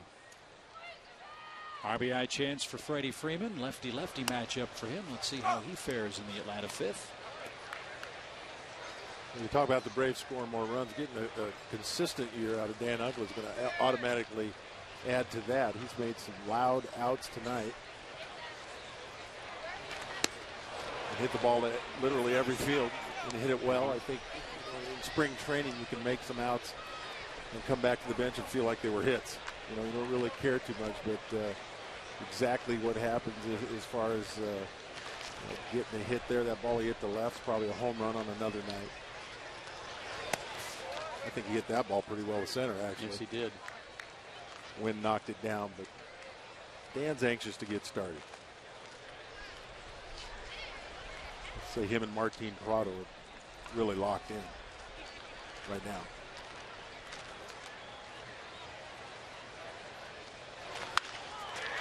Freeman jammed and just missed an extra base hit. Back to our point earlier, Dale. Some of the fans thought maybe that ball hit the strike. But he got jammed, but he's behind in the count, so he's protecting the outside corner and still got enough of this to, if it had dropped fair, to get a base hit. But it was obviously foul. Yeah, you're right. Just getting jammed is not a bad sign. He pulls off that ball, which was probably a little too far in, but when you're pulling off, rolling over, hitting weak ground balls to the pull side, that's always a problem. Get jammed once in a while and you stay in there. I was told, not that it did me a lot of good, but when I was playing, I was instructed that your hands are quicker than you think they are, and if you give them a chance to work, they will naturally react. Good hitter like Freddie Freeman, Jason Hayward too. If you let your hands just react to that inside pitch instead of thinking you've got to go to it, pulling off the ball, the results are going to be a lot better. Sweeping breaking ball takes care of Freeman after the pitch inside. Gorzelani goes away and gets his man for the second out.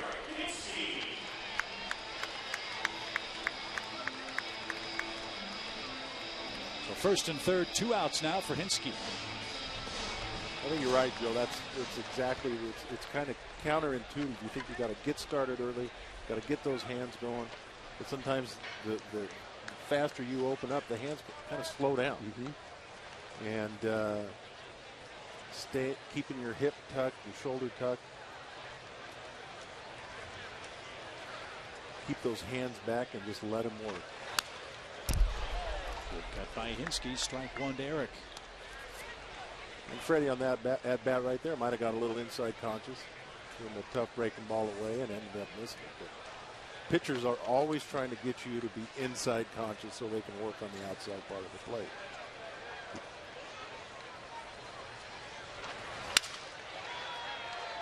Eric might have broken his bat. He did. Now the count to him. No balls, 2 strikes. And to a lot of people, they say, well, that was a bad swing, broke your bat. It's okay. Yeah. It's okay. Let it, stay right there. If you're going to come in there, I'm going to break my bat, fight it off, but you're not going to get me out of the way. I'm going to stay in there. And with a guy like Eric, you know that if you go in, you better go way in, or he's going to lose it for you. Over the outside corner, and Hinske didn't like that call from Lance Barksdale. The Braves had a good chance to add to their lead in the 5th inning. They strand a pair of runners, and we go to the 6th.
Hey, Braves fans, you'll soon be able to show your team spirit and support the Braves Foundation as you drive Georgia's roads and highways with a special edition state-issued Braves license plate.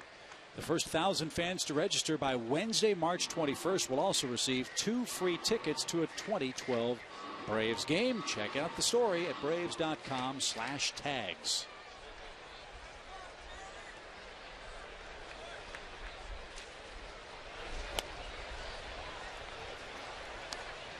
Some changes for the Braves defensively. Drew Sutton takes over at second base, vying for a backup spot on the ball club.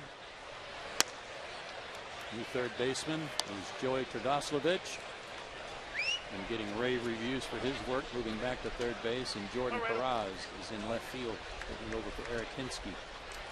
Perez has had a good start to his spring. Fly ball to right. Jason Hayward's got plenty of room, we think.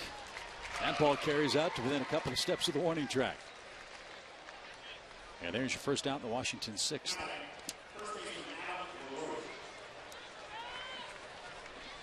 Here's LaRoche. Adams walked and popped out. I always tell at spring training when the guys taken out of the lineup get to do the wind sprints. My money's on Ugla.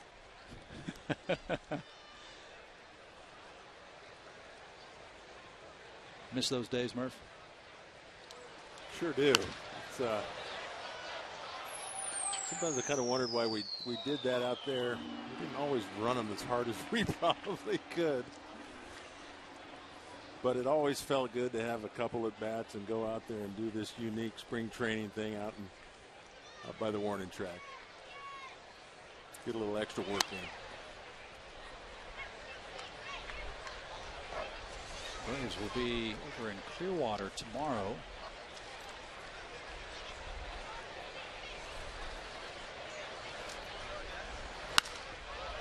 Braves will play the Phillies at 1 o'clock. Jair Jurgens will pitch for the Braves. Joe Blanton's going to go for Philadelphia. And we're back at it here Friday night. The Astros will be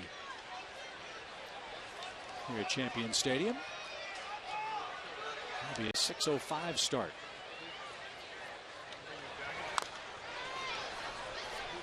Kind of tipped off that changeup a little bit there. Kind of slowed his motion down. His arm was dragging a little bit. That's all part of spring training. May have allowed LaRoche just enough opportunity to keep his hands back enough to foul it off. You're right, Joe. You could see something just a little different. Not on that one. No. Beauty. LaRoche down on strikes for the first time tonight. He's 0 for 2 with a walk and 2 are out. And his better location than that one he fouled off. Struck out 3 of the 5 guys he's faced.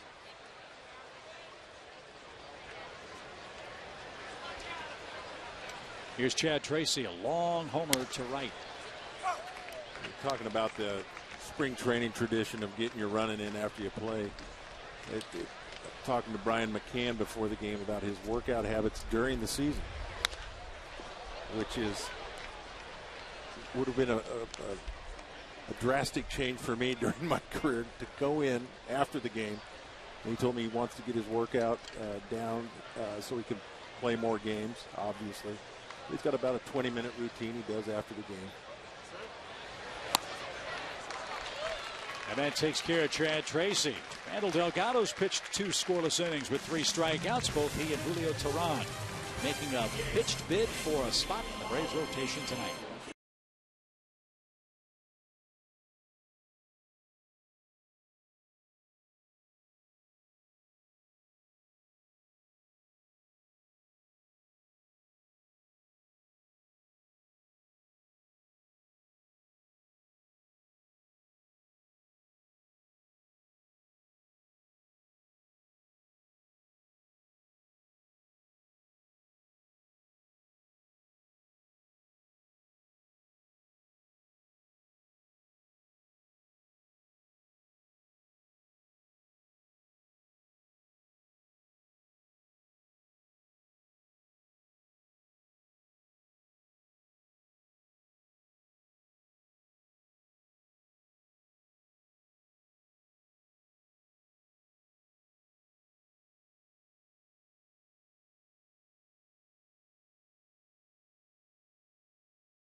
Not a whole lot of baseball strategy needed in this game so far. It's hit it high and watch it fly. Ball traveling real well tonight. A lot of home runs as the Braves and Nationals are playing. It's 4-3 here in the bottom of the 6th inning. Let's check it again with Jordan downstairs. All right, guys. Well, a lot of fans have lots of different questions, and this one kind of relates to spring training versus regular season games in general. And we've got one from Mike Larry Jones. It looks like we've got a clever Chipper fan out there. And here's a question: how do managers and coaches create in-game situations during spring training games to get ready for the regular season? Guys?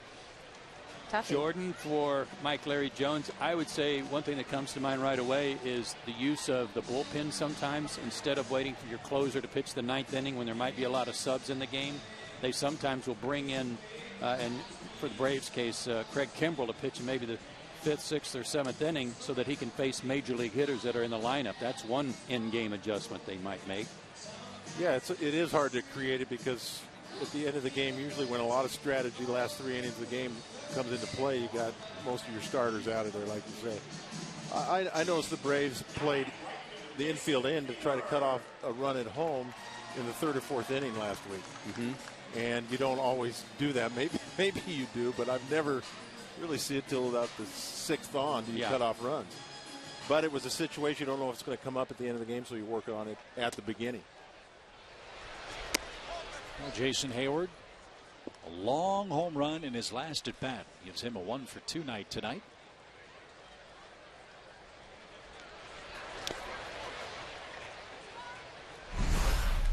Check out the shoulder, check out the hip.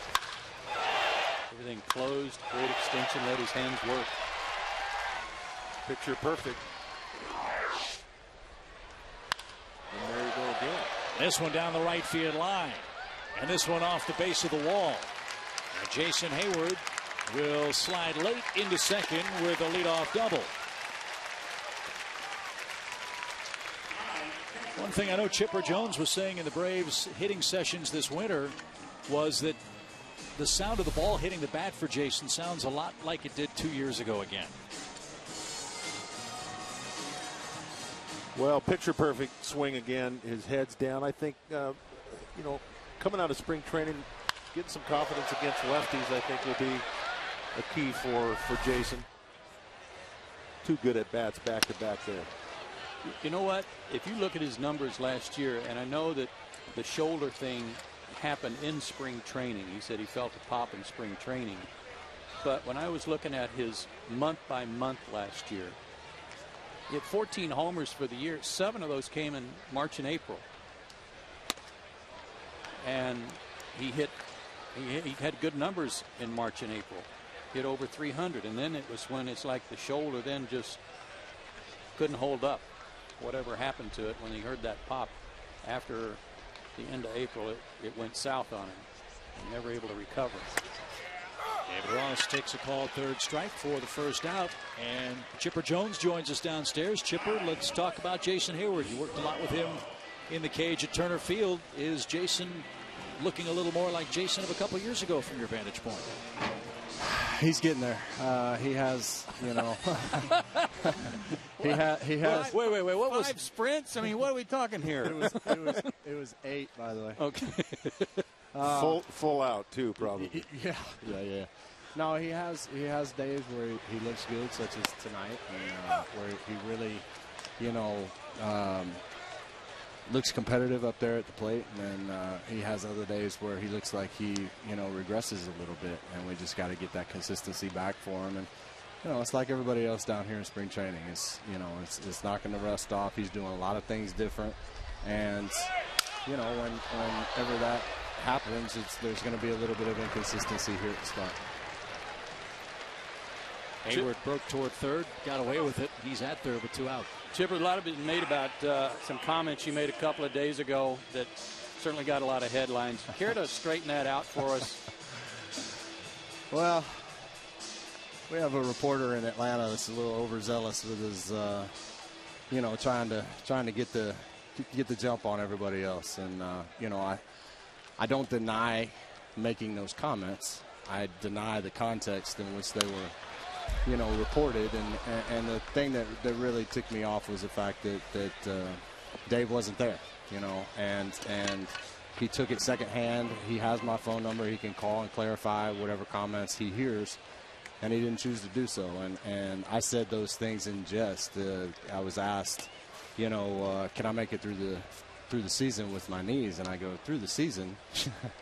I'm worried about tomorrow, you know, and obviously just joking. If I didn't think I could make it through the season, I wouldn't have come back for another season. But you know, Dave and I have straightened everything out, and he's apologized to me and assured me that it won't happen again. And that's all I ask. You know, I think I've deserved the courtesy of him clarifying the comments before he runs with it. Cool. Now that that's taken care of, tell us what you think about Andrelton Simmons, kid at the plate. That guy amazes every single day that I watch him play. He's competitive with his at-bats. He's a little overmatched at times, like most young guys will be.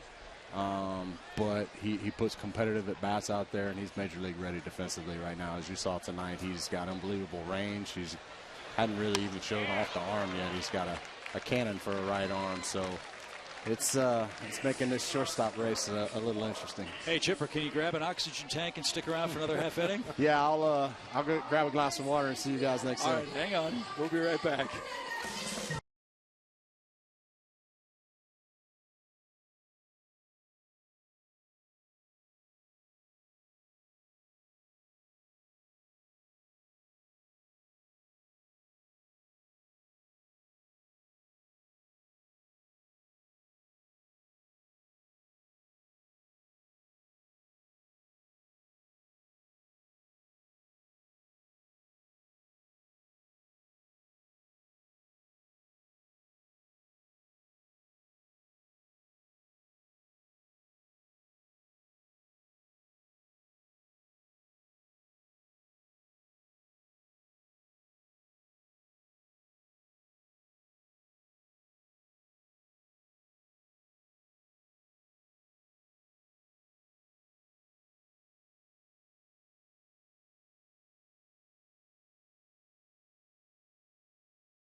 The Atlanta Braves on Fox Sports South are brought to you in part by Honda Lawn and Garden. Beautiful night at Disney World. Braves leading 4-3, looking for their second win of the spring. Julio Teron started, went 4 innings, gave up 3 runs, a couple of home runs. Randall Delgado's pitched 2 perfect innings with 3 strikeouts. Joe Simpson, Dale Murphy, Chipper Jones with us downstairs in the Braves dugout. I know a lot of folks are around the southeastern Braves country looking at the record and saying Braves are 1-10 this spring. Is that something you guys are focused on, worried about, concerned about here on March 14?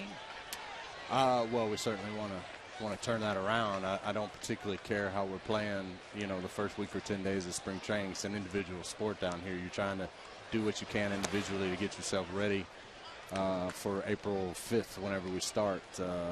I don't care about the record. I care how we're playing the last week to 10 days of spring training. Hopefully we're playing better team baseball.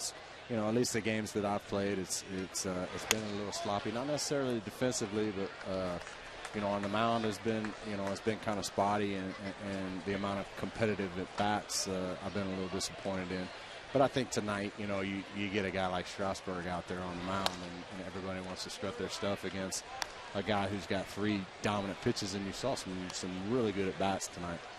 You just said some sloppy at bats or non-competitive at bats. So I want to ask you to explain that versus what I've heard you and Brian McCann talk about, wanting to kind of jump on fastballs early in the count in spring training. Right. So, I mean, could that be construed as a non-competitive at bat if you go up there and you're hacking at that first one?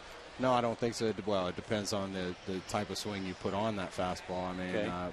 Obviously, I'm not particularly concerned with tracking pitches down here. I don't keep track of how many pitches I see when I'm down here. My main concern is getting on the fastball. If I'm on 95 miles an hour, everything else will kind of fall into place after that. I've come down here and I've taken good changeups and I've taken good breaking balls, but I'm behind the fastball, and it's coming. I thought I had some good swings tonight, but Steven Strasburg can make you look bad even when you feel like you're on 95, because he's got 98, 99. Yeah. I saw a 93 mile an hour changeup tonight. 93. It was sick. No balls and a strike to Jesus Flores, the Nationals catcher. Braves 4, Nationals 3, and up the middle, and all hands are safe. That's Drew Sutton at second base. Couldn't come up cleanly, and Washington has him first and second with nobody out. Speaking of second base, Chipper, you guys were all very impressed. We all were with the way Dan Uggla handled his first half problems last year. And looks like tonight he's just swinging it just like he did the second half last year. What are your thoughts on his motivation for a good start this year? Well, Danny earned a lot of respect from the guys in this clubhouse. He hit, I think, about $170 for a good portion of the season, there in the first half and a little bit in the second half. And he came to the park every day. He ran out every ground ball. He, flung his body all around the field on defense.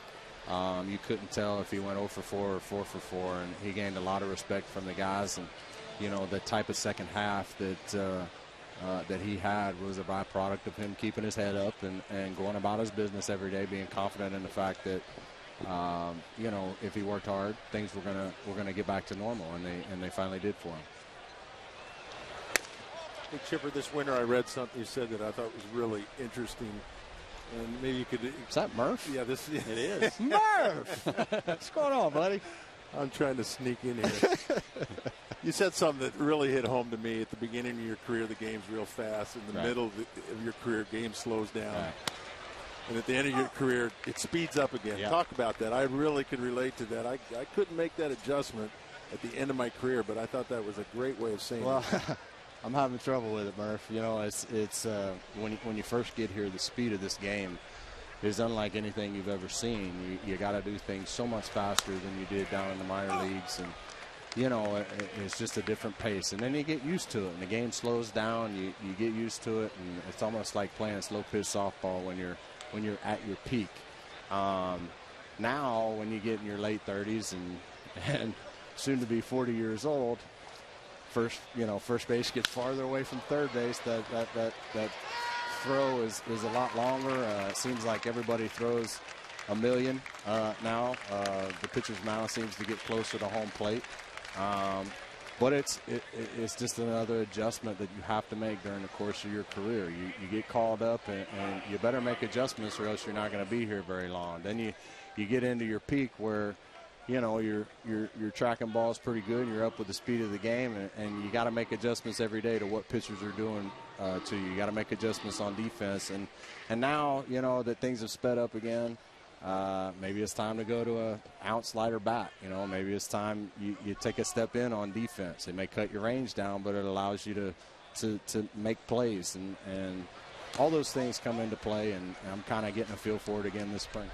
And you kind of have those years of experience that you can rely on this time of your career where the game is sped up. You have some things to think about and things that you've been through that you didn't have early on in your career. Well, it's part of the luxuries of having been here so long and having watched these guys play, you know, for years and years and years. You know where to position yourself against certain hitters to help you not have to move around too much, you know, on defense. You want to put yourself in the best position to make the play defensively. Offensively, it's you know, you never stop making adjustments on offense, you know, from an offense standpoint. You go up there and every pitcher is different, and they're going to work you differently every at bat. You better be anticipating the adjustments that they make, so, you know, you can stay one step ahead of them. What about goals for this year? Realistically, I mean, given the fact that you're closing in on 40, you've played anywhere from 110 to 130 games over the last several years. What are your goals for this year? Well, I want to stay off the operating table. That's a good one. That's always good. For one thing, that's been something I've been having trouble doing. I want to go out and be a productive major leaguer. I want to help us win ball games, you know, night in and night out. And I'm going to need a day off here and there. Some days I'm going to wake up and the knee is going to say, don't you even dare think about walking out there today, you know, and I just got to listen to the body so that I can be there come, you know, September. And if it means playing 120 games or 130 games, whatever it may be, I'm up for it. Chipper, is always great to have you with us, and we didn't even talk about Buck Commander. We'll have to do that Friday night. Another shameless plug. I do my best for you, pal. All right, buddy, I appreciate it. All right, Chipper Thanks, Jones, Chipper. Braves 4, Washington 3 at the stretch.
Good ball game tonight. Our first of the 2012 season for you on Fox Sports South. Your home of the Braves. 4-3 Atlanta has the lead as we come up for the bottom half of our seventh inning. Thanks to Chris Medlin and Chipper Jones. They were kind enough to join us tonight. Tom Gorzolani back to work for his third inning on the mound for the Nationals. And Drew Sutton will be the first man he faces. Sutton played real well last year for the Boston Red Sox. Hit over 300 and about 40 at bats. Nice play at short. And Sutton's aboard to lead off the inning. Blanco with a terrific effort up the middle. And Sutton leads things off here in the 7th inning. Sharply hit, great glove work. Tyler Moore, who's maybe the best position prospect for the Nationals in their minor leagues, is at first base now for Adam LaRoche, who couldn't come up with the short hop. So Evan Gaddis will bat in Brian McCann's spot.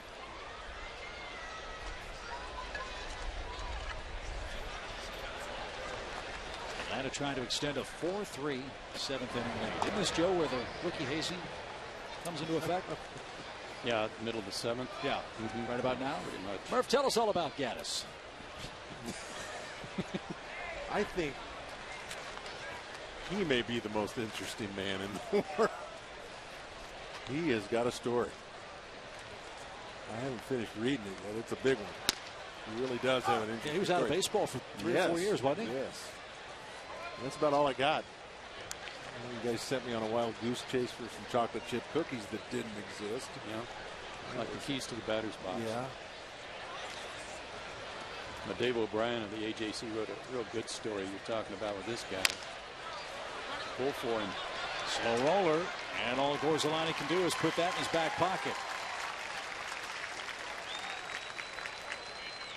Gaddis was selected by the Braves in the 23rd round of the free agent draft in 2010. He spent 2-3 years out of baseball. In his second professional season last year, hit 22 homers, scored 71 runs, and hit 322 at Rome. He's no kid. He was born in 1986. Yeah, and how many at bats? It wasn't that many at bats for that. 338. Yeah, 338. Took some time off of baseball trying to find himself. Got back in, got back out, got back in. Played in some of those independent leagues. So a great story. Evan Gaddis, big kid, 6'4", 230 pounds, out of Dallas, Texas. And here tonight with an infield hit off Tom Gorzolani, the 9th of the night for the Braves ball club. Here's Joey Trdoslavich with 2 on and nobody out. Rave reviews coming in on this kid too. Switch hitter who has been moved back to his original position at third base as just a little more insurance in case Chipper, suffers any kind of debilitating injury. They've got another guy, maybe backup Prado, who would probably move to third. This guy played really well in the Arizona Fall League too. High fly to right. There's the catch. Throw toward third is in time. Drew Sutton doubled up. Great throw from right field for the second out.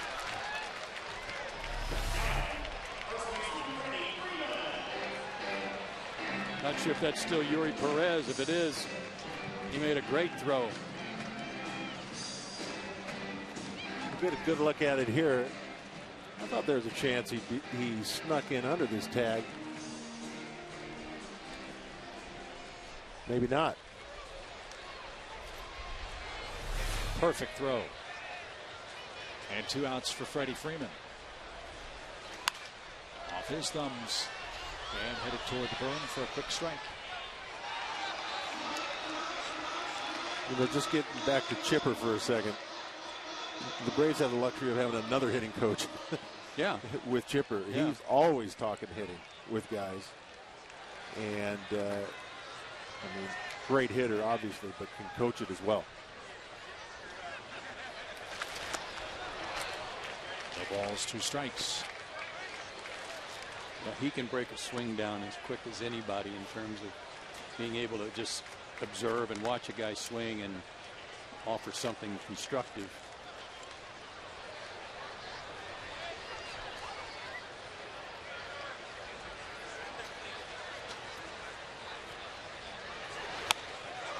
And Freeman down swinging. Promising inning.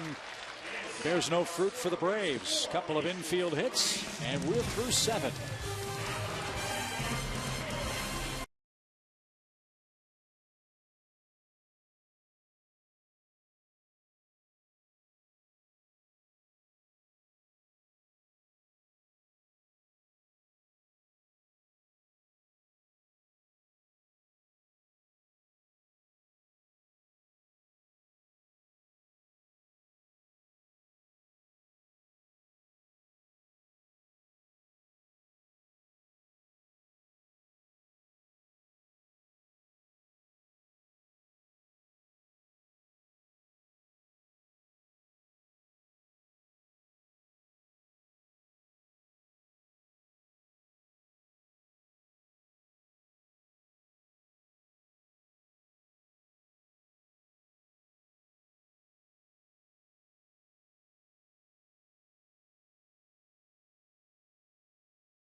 Braves by a run, and Sunday NASCAR heads to Thunder Valley, where defending champion Kyle Busch and Daytona 500 champ Matt Kenseth will lead the world's best drivers onto the first short track race of the year as they chase the checkered flag. Fox Sports is proud to bring you exclusive coverage of Sprint Cup Series racing live from the Bristol Motor Speedway Sunday at 12:30 Eastern, 9:30 a.m. Pacific. To work is Randall Delgado. He's thrown 1, 2, 3 scoreless innings. A walk and an error, the only blemishes to his line tonight. And Steve Lombardozzi is in the box and has an even count. Ernesto Mejia, who takes over for Freddie Freeman at first base. He wins the Albert Pujols Lookalike Award. Boy, I'll say. Built like him, too. Delgado's looked great, hasn't he? Well, the point you guys were talking about all night with Julio Teron and Steven Strasburg, it starts with the fastball. Excellent command of the fastball for both Braves starters tonight. He had a couple of good pitches with his changeup, too. As Dale pointed out, some good spots for the strikeout. I think it was of LaRoche in his first inning. But seems to be pitching with a lot of confidence tonight. Well, I'm not sure who coined the phrase, but work fast, throw strikes, change speeds. Mm-hmm. And these two guys, Teron and Delgado, at a young age, do that. Ground ball to second. Sutton makes quick work of Lombardozzi. And Brett Carroll will be the Washington hitter. All right, fans, get your seats for opening day on April 13th. It's presented by PNC Bank, taking the opening day festivities, and stay for Friday night fireworks presented by Publix. Tickets are on sale now at braves.com/tickets or by phone at 800-745-3000. Base is clear for Carroll. Braves made some roster moves today, and also another Brave got an opportunity in the American League, Joe. They made some cuts, sending some guys back to the minor leagues. I don't think there were a lot of surprises on that list. Pitchers Eric Cordier, Jason Rice, Matt Canale, outfielder Todd Cunningham, who was on that team at Lynchburg last year that did so well, and Stephen Gartrell, who played at Gwinnett, put up some big numbers. But the guy you're referring to, Chip, is Brandon Hicks, who we've seen in the big leagues on several occasions. He was claimed off waivers by the Oakland A's yesterday. And, you know, his property of the Athletics. It's a shot off David Ross's mask. He's all right. 2 balls, 2 strikes. And a minor league non-roster player who was brought to camp, Zeke Spruill, was also reassigned back to the minor league camp. Young man out of Marietta. So we wish Brandon all the best out in Oakland.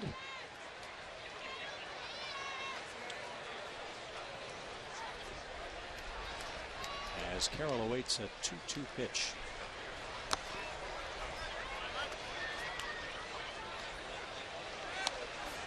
Then the Braves play the Phillies tomorrow afternoon over in Clearwater. Jair Jurgens versus Joe Blanton. We're back with you Friday night at 6:05 Eastern Time. Braves and Astros. Also have Saturday's split squad game here at Disney against the Toronto Blue Jays.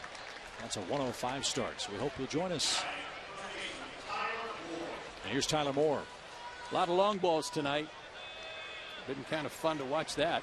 Watch the ball jump. The Braves have had trouble scoring runs down here this spring, but they've been swinging it pretty good tonight.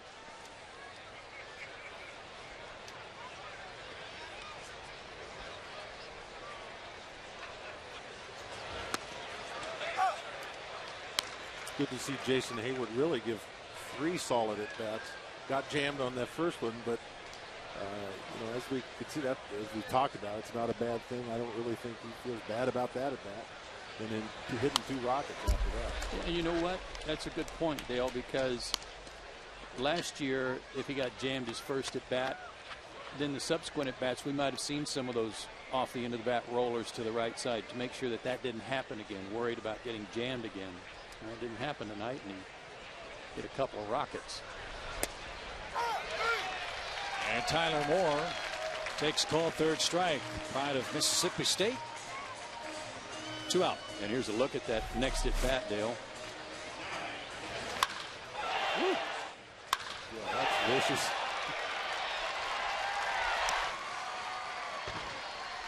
First home run of the spring, and it was a no-doubter.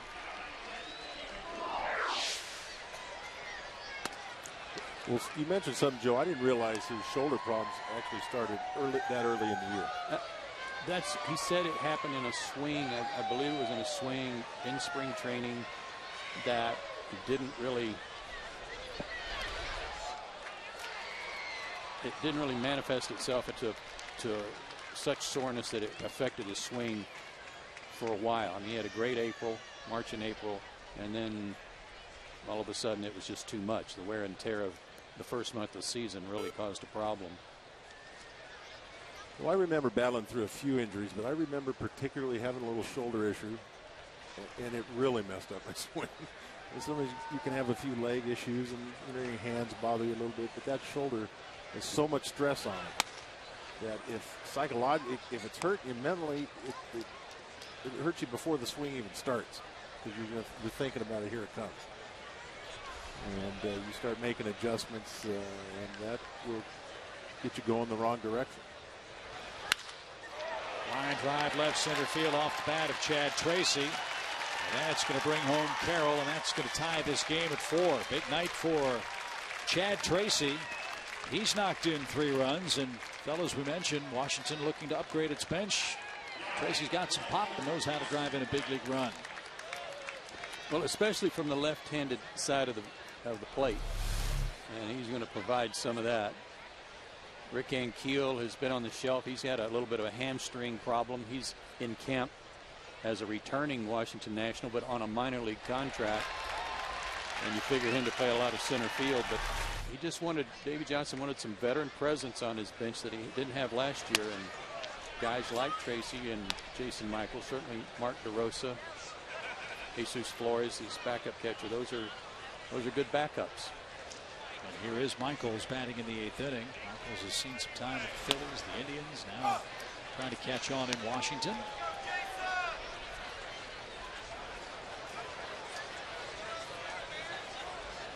Michaels in for Bryce Harper, who started the game for Washington, went 0 for 2 with a strikeout. You mentioned earlier the challenges that this division presents itself. This division has got to be the best in baseball. And I was talking to someone earlier. I know the Mets are kind of up and down, but some of the arms on that Mets staff are no day at the beach as well. And Johan Santana might be back. I mean, it's a division that is tough from top to bottom. Mets have their struggles, but can throw some people out there that will get your attention. They've made some changes to their ballpark, too. They've moved the fences in to try to help their offense, which has been a problem for them in New City Field. Ball up the middle and past Sutton into center field. Michaels is aboard safely. And 2-out trouble in the 8th inning. Bring up Carlos Maldonado. Isn't it interesting that Teron looked very sharp until his 4th inning when he got extended a little bit and he gave up 3 runs. Delgado's been very sharp for his first 3 innings, and maybe he's tiring a little bit here. Gave up the walk and a wild pitch and then a base hit.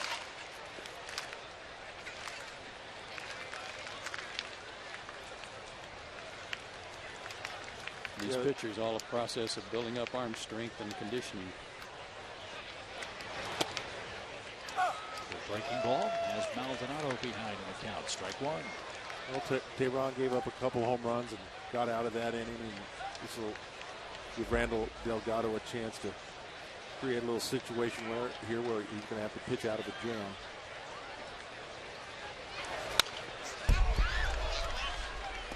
And he may be right on his pitch limit that they'd set up before the game. You know, he might be close to it, but even so, this is one of those spots where Freddie Gonzalez and Roger McDowell learned something about him. Yeah, want to watch him. Yeah, want to see how he gets out of it. See what he's thinking.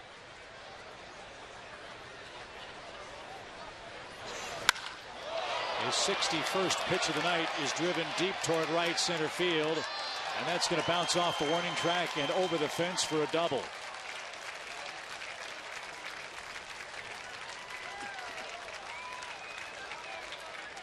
So Tracy, Michaels, and Maldonado with 3 2-out hits in a row, and that gives Washington a 5-4 lead. Fastball that was up and very straight. Maybe another indication of getting a little tired.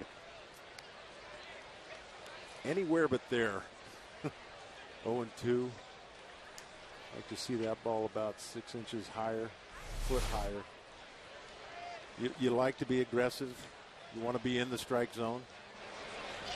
But there are times when you got to be anywhere but the strike zone.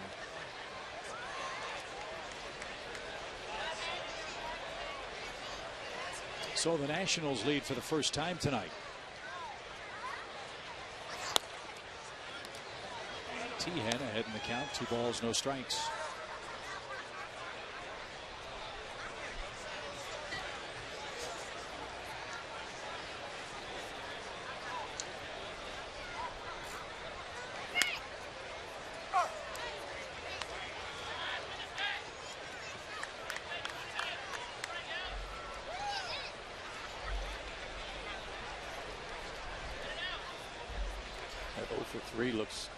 Doesn't look very good, except he almost hit a ball out of the ballpark in one of those at bats and backed Hinsky right up to the fence early on. And the other one was a great play by Simmons, who robbed him of it up the middle. Good point. Diving, sprawling grab at the second base bag.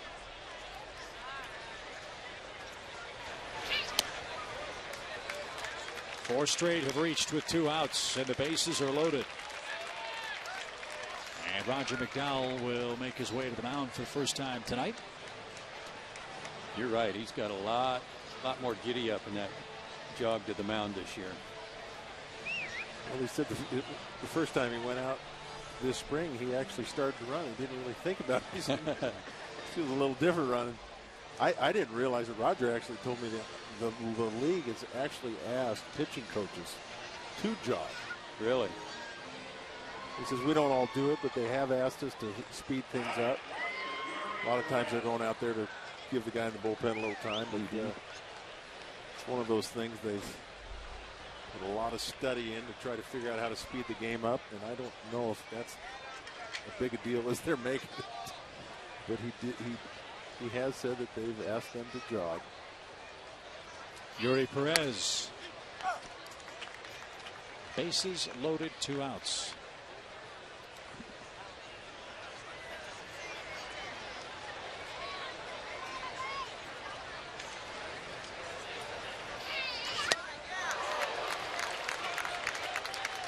Nothing, 2.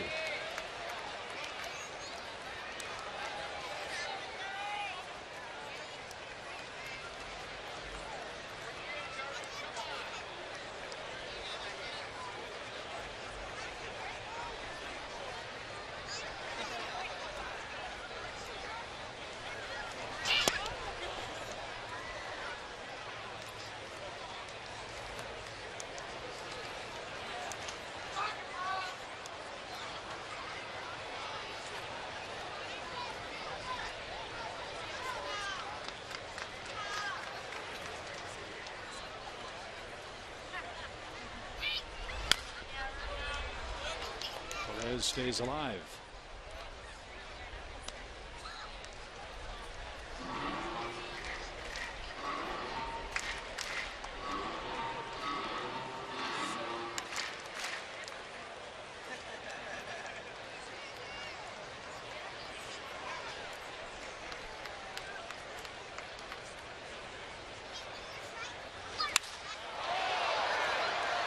Down the left field line and into the Washington bullpen, foul. Which pulls my eyes down that way, and good crowd tonight. And of course, one of the most popular areas of this whole ballpark is that berm down the left field line, and also part of Dale's hazing tonight before they opened the gates was he had to roll down the hill. Barrel roll down. He had such a good time he did it twice. Over the outside corner, a call, 3rd strike. Perez wasn't sure. Delgado liked it just fine. That's his 5th strikeout in his work tonight. But Washington's taking the lead. It's 5-4, bottom of the 8th.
Five-4 is our score. Braves trailing the game as they come up here in the bottom of the 8th inning. And Braves fans, we hope you'll enjoy a free Braves open house March 31st.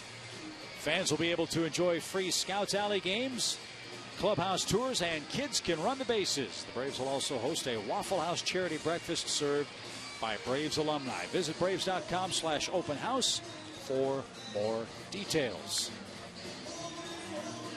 New pitcher on for the Nationals. It's right-hander Ryan Matthews. And Joe, we've seen this guy. He's pretty effective. At least he was in the opportunities the Braves faced him in 2011. Yeah, and he's pitched well this spring so far. He's been in 3 ball games, only given up 1 hit and no runs. He's walked a couple, struck out 5.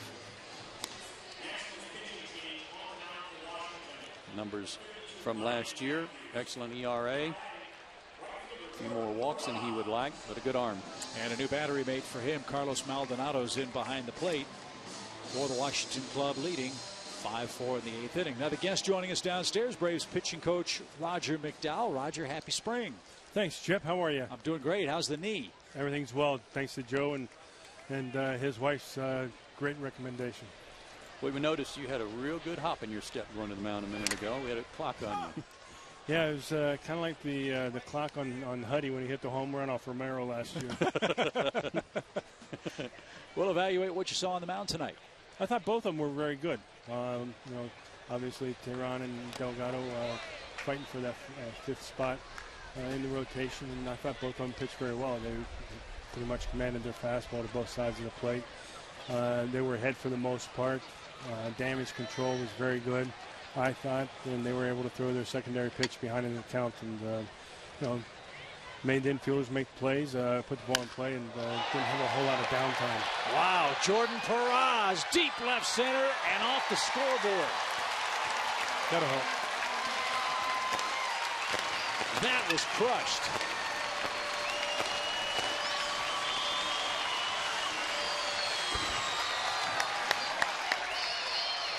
This guy's been something else this spring.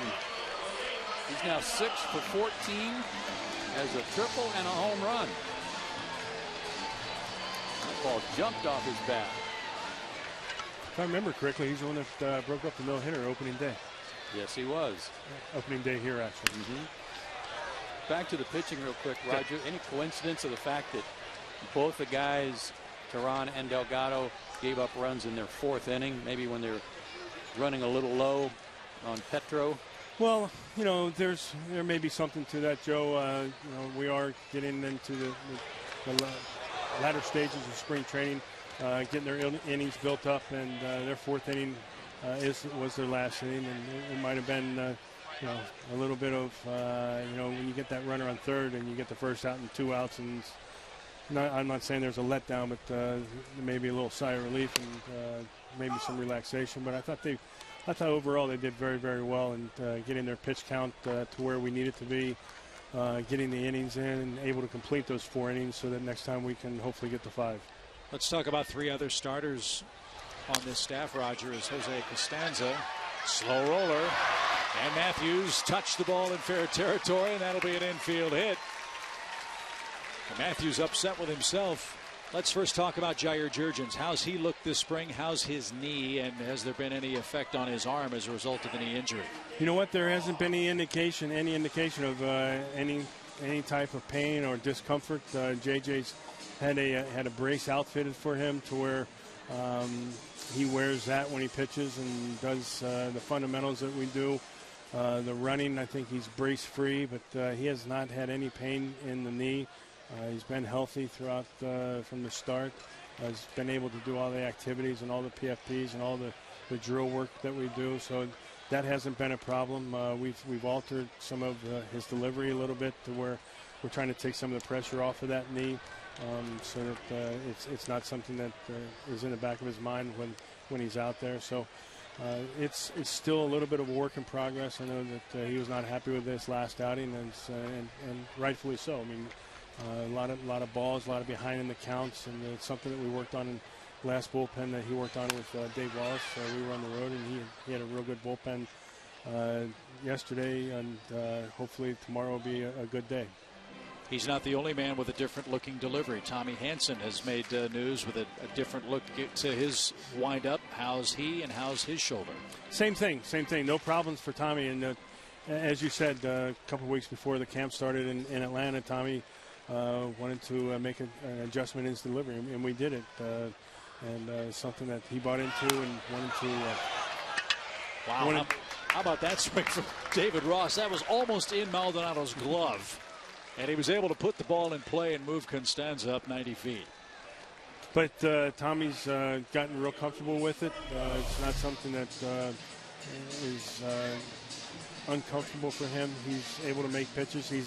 He's a start behind the other guys because of the incident, the car wreck in the first week of camp, and he's 1 start behind those other guys. So his next start will be 3 innings. And so it was a tough start for him this first inning with all the rain that he had. I think he threw maybe 1 or 2 pitches with a dry ball.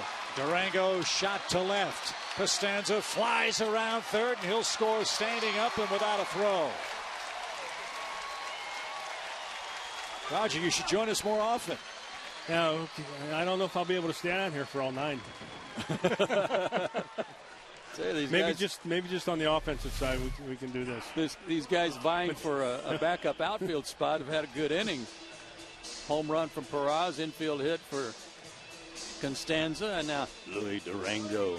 Well, it's nice to see. It's nice to see, and hopefully we'll have Mr. O'Flaherty come in and shut it down. Tim Hudson's name's been in the paper this week about his excitement, about his progress. Roger, what can you tell us about how you're probably having to sit on him a little bit? Yeah, a little bit. Timmy was clear to throw. He was cleared on Tuesday to throw a bullpen, and we did that today. And so today starts the process of him getting ready to get into games. It's going to be no different than any of the other guys that came into camp. We're going to have the regulation bullpens and the batting practices that all the other guys did. And like I told Timmy today is like from a standpoint of trying to rush. He's done so well in his rehab and in the back surgery, getting to this point that in a couple more days isn't really going to hurt anything. Right.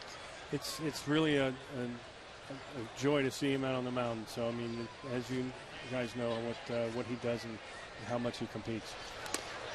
Hey Roger, this is Murph. Take it easy on me now. I'm a rookie up here.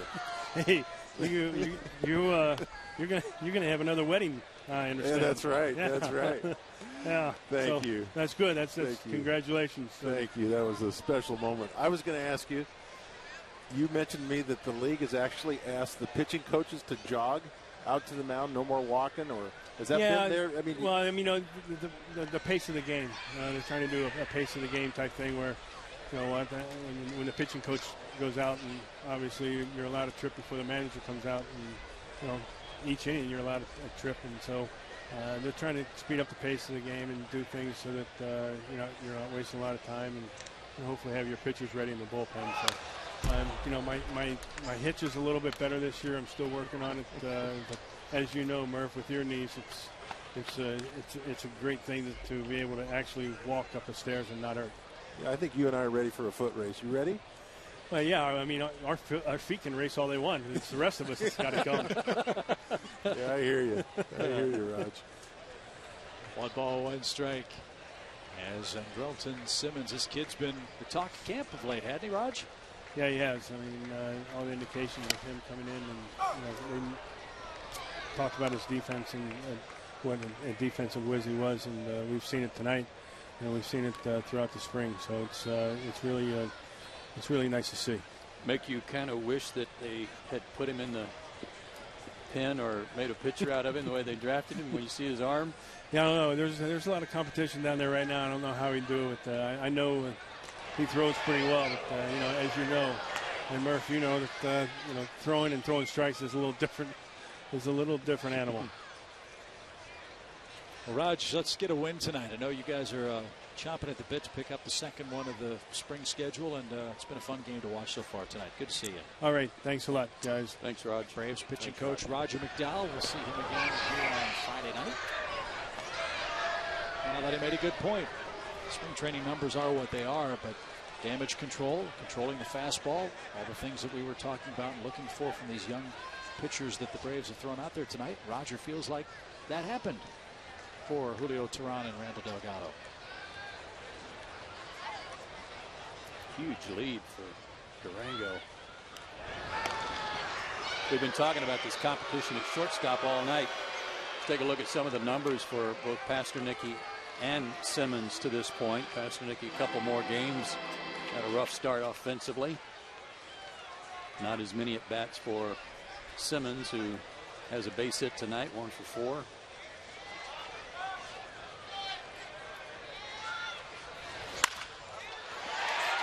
Ground ball through the right side for Simmons. You guys were talking about the ability to take the ball the other way. Andrelton does it very nicely here in the 8th inning. And that's his second hit of the ball game.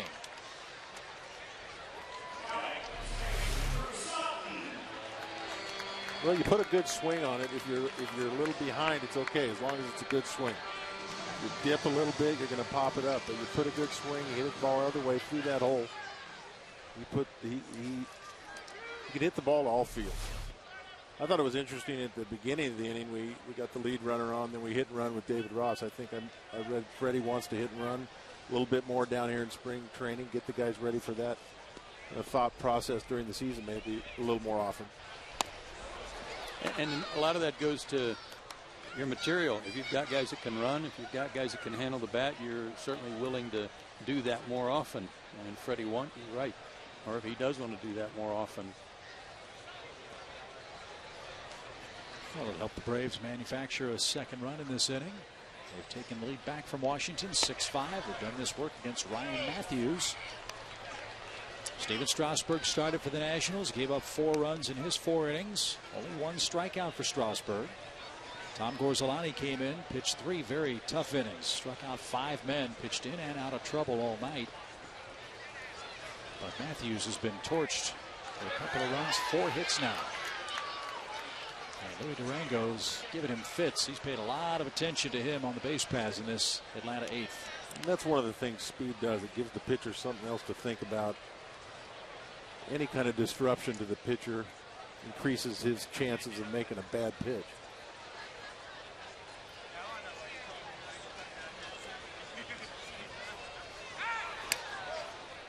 And as a hitter, I love guys running.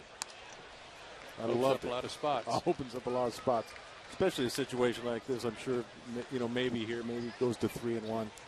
But when you got guys on first and second running, it opens up almost the whole infield. All you got to do is hit a ground ball somewhere, and you got a chance. Well, not just that, but if we can get a wide shot of the infield with a guy who's a threat to run like Durango at second.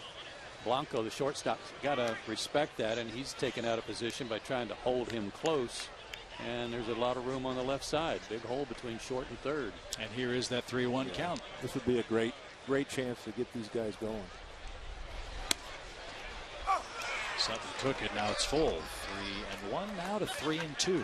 And this is another good chance. Yeah. And if you're a hitter here and you see that a steal's put on with a full count, 1 out, you got to treat this almost like a hit and run. If it's close, hack at it. Sutton strikes out. That's a good thing. Mile-an-hour fastball. That's a good thing they didn't run. Right? Still alive. Yes. Good thing they didn't listen to me.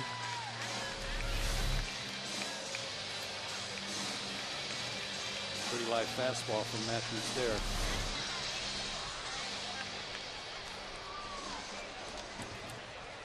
So here's Gaddis. Evan with an infield hit in his lone at bat. That was in the 7th. He's got 2 on, 2 out. Braves 6, Washington 5.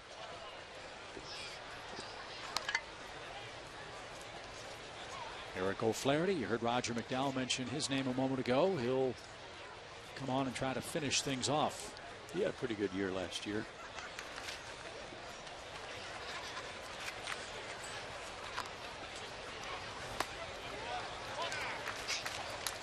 Low, 2 balls, no strikes. Got a glimpse of Eddie Perez out there in the bullpen too. Always looking sharp in the pen.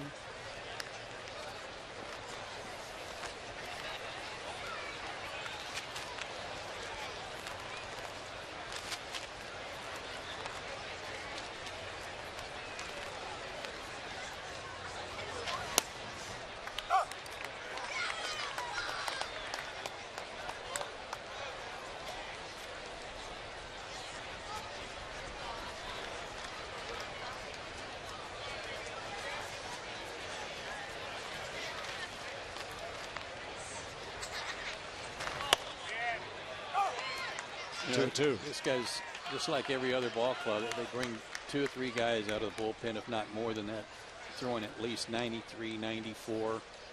And the Nationals have a guy, Henry Rodriguez, who throws about 193. Man, can he throw hard. They've got a veteran in their bullpen that they think is really going to pay big dividends for them. One of those signings that may have slid under radar. Brad Lidge. is now working in Davy Johnson's bullpen for the Nationals. I mean, they got Storen to close, and they got Lidge, Tyler Clippard, Sean Burnett. We saw Orzelani tonight, and this guy Rodriguez that didn't pitch tonight, but he's a blazer. Popped up. And that'll take care of the Braves in the 8th inning, but the Braves have taken the lead. Jordan Perez has had himself quite a spring training. Hit a breaking ball a mile to tie the game, and the Braves take the lead in the 8th. It's Eric O'Flaherty time for inning number 9.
It's been anything but child's play tonight, but it's been a good ball game. Lots of home runs here at Disney's Champion Stadium. 6-5. Atlanta has the lead. And hope you've enjoyed the contributions of the fourth member of our broadcast crew tonight. Jordan Whitley is standing by downstairs. Thanks, guys. You know, this is the first time we've done this Twitter conversation in a Braves broadcast, and I've got to say I'm so impressed with all the fans. All of their insight has just been coming one after another after another. Haven't even been able to get back to all of them just yet, but we'll still be able to do that. And you know what? If we don't reply to your question, why don't you guys reply to each other? And then you'll have some new friends for Turner Field. So this is what we're going to do. We're going to do one last tweet. Hashtag ATL Braves are winning it all this year and years to come with all this talent. Go Braves. Braves country by Dogs fan for life. And you know what? That is a beautiful execution of how to get in the conversation with at Fox Sports South and hashtags FS Braves. So guys, thanks for letting me be a part of this. Been a big Braves fan ever since I was about 4. So it's a pretty big deal for me to be here, guys. Thanks, Jordan. And we agree with that fan. Dogs fan for life. Well, you are, I know. Well, of course. But I like what that fan had to say about the young talent on this team. I think that's sometimes what gets lost in the discussion is this is a good team that's going to get better and better because of the young core of talent, Dale, that they've been able to put together and keep. I mean, that was what Frank Wren didn't do last year. He didn't move a lot of these youngsters at the trade deadline because he wants to get good and stay good for a long time. Well, I love what Frank said. I just feel like these guys deserve another chance together. I think it's very tempting for any GM or anybody in that situation after the way things ended to just kind of blow things up and start over. But Frank showed some restraint, and you got to admire that. And I think it shows it adds to their drive to improve and to show him that they can turn things around. But the guys are young. There's a lot of young guys. Sure liked the work of this guy last year. Not often you get a guy with a sub-1 ERA as much work as he had. Line to right. And there's Blancos out number 1. Fans, get your tickets today for the Braves All-Stars versus Future Stars game April 3rd at Coolray Field. Come see manager Freddie Gonzalez and the Braves take on former Braves skipper Bobby Cox and the team's brightest prospects. For tickets, visit Braves.com/futurestars or call 678-277-0340. Bobby is fired up about that, too. He asked Frank Wren when he was asked if he would manage the future stars. He said, well, can we have a workout? Not surprising. And Bobby will be wearing those spikes. You know it. Little ground ball, slowly hit towards short. Simmons has no trouble. 2 outs for Eric O'Flaherty. To Joe's point, O'Flaherty, a 0.98 ERA. His ERA the lowest in baseball history of any pitcher with 75 or more appearances. So when you were saying, Joe, you don't see it very often, a year like that, you were right on. I was pretty much saying we probably won't see another one. We won't see another one ever. Amazing year last year for Eric. A little low to Brett Carroll. And it always seems like, too, that if there's a guy that's having a real good year, all of a sudden he has like a blow-up game that just kills his ERA, shoots it up because he gave up 5 runs and didn't get an out or something. And that didn't happen to Eric all year last year. He was so consistent from day one.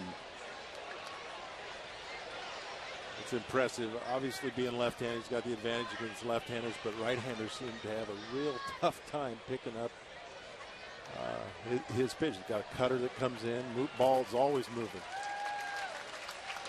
1 ball, 1 strike to Carroll. 9th inning. 6-5 Braves, 2 out. And a fly to right. And that's going to get it done. Braves have their 2nd spring win. And by the way, we don't want to point it out, but we are 1-0 on Sports South. Eric O'Flaherty nails it down for Atlanta. Nice comeback for the Braves. They pick up a couple in the 8th inning and come back and beat the Nationals by a final score of 6-5. Lots of good things to talk about tonight. We'll take a break, come back to you from Lake Buena Vista, Florida, and wrap up this 6-5 win over the Nationals in a moment.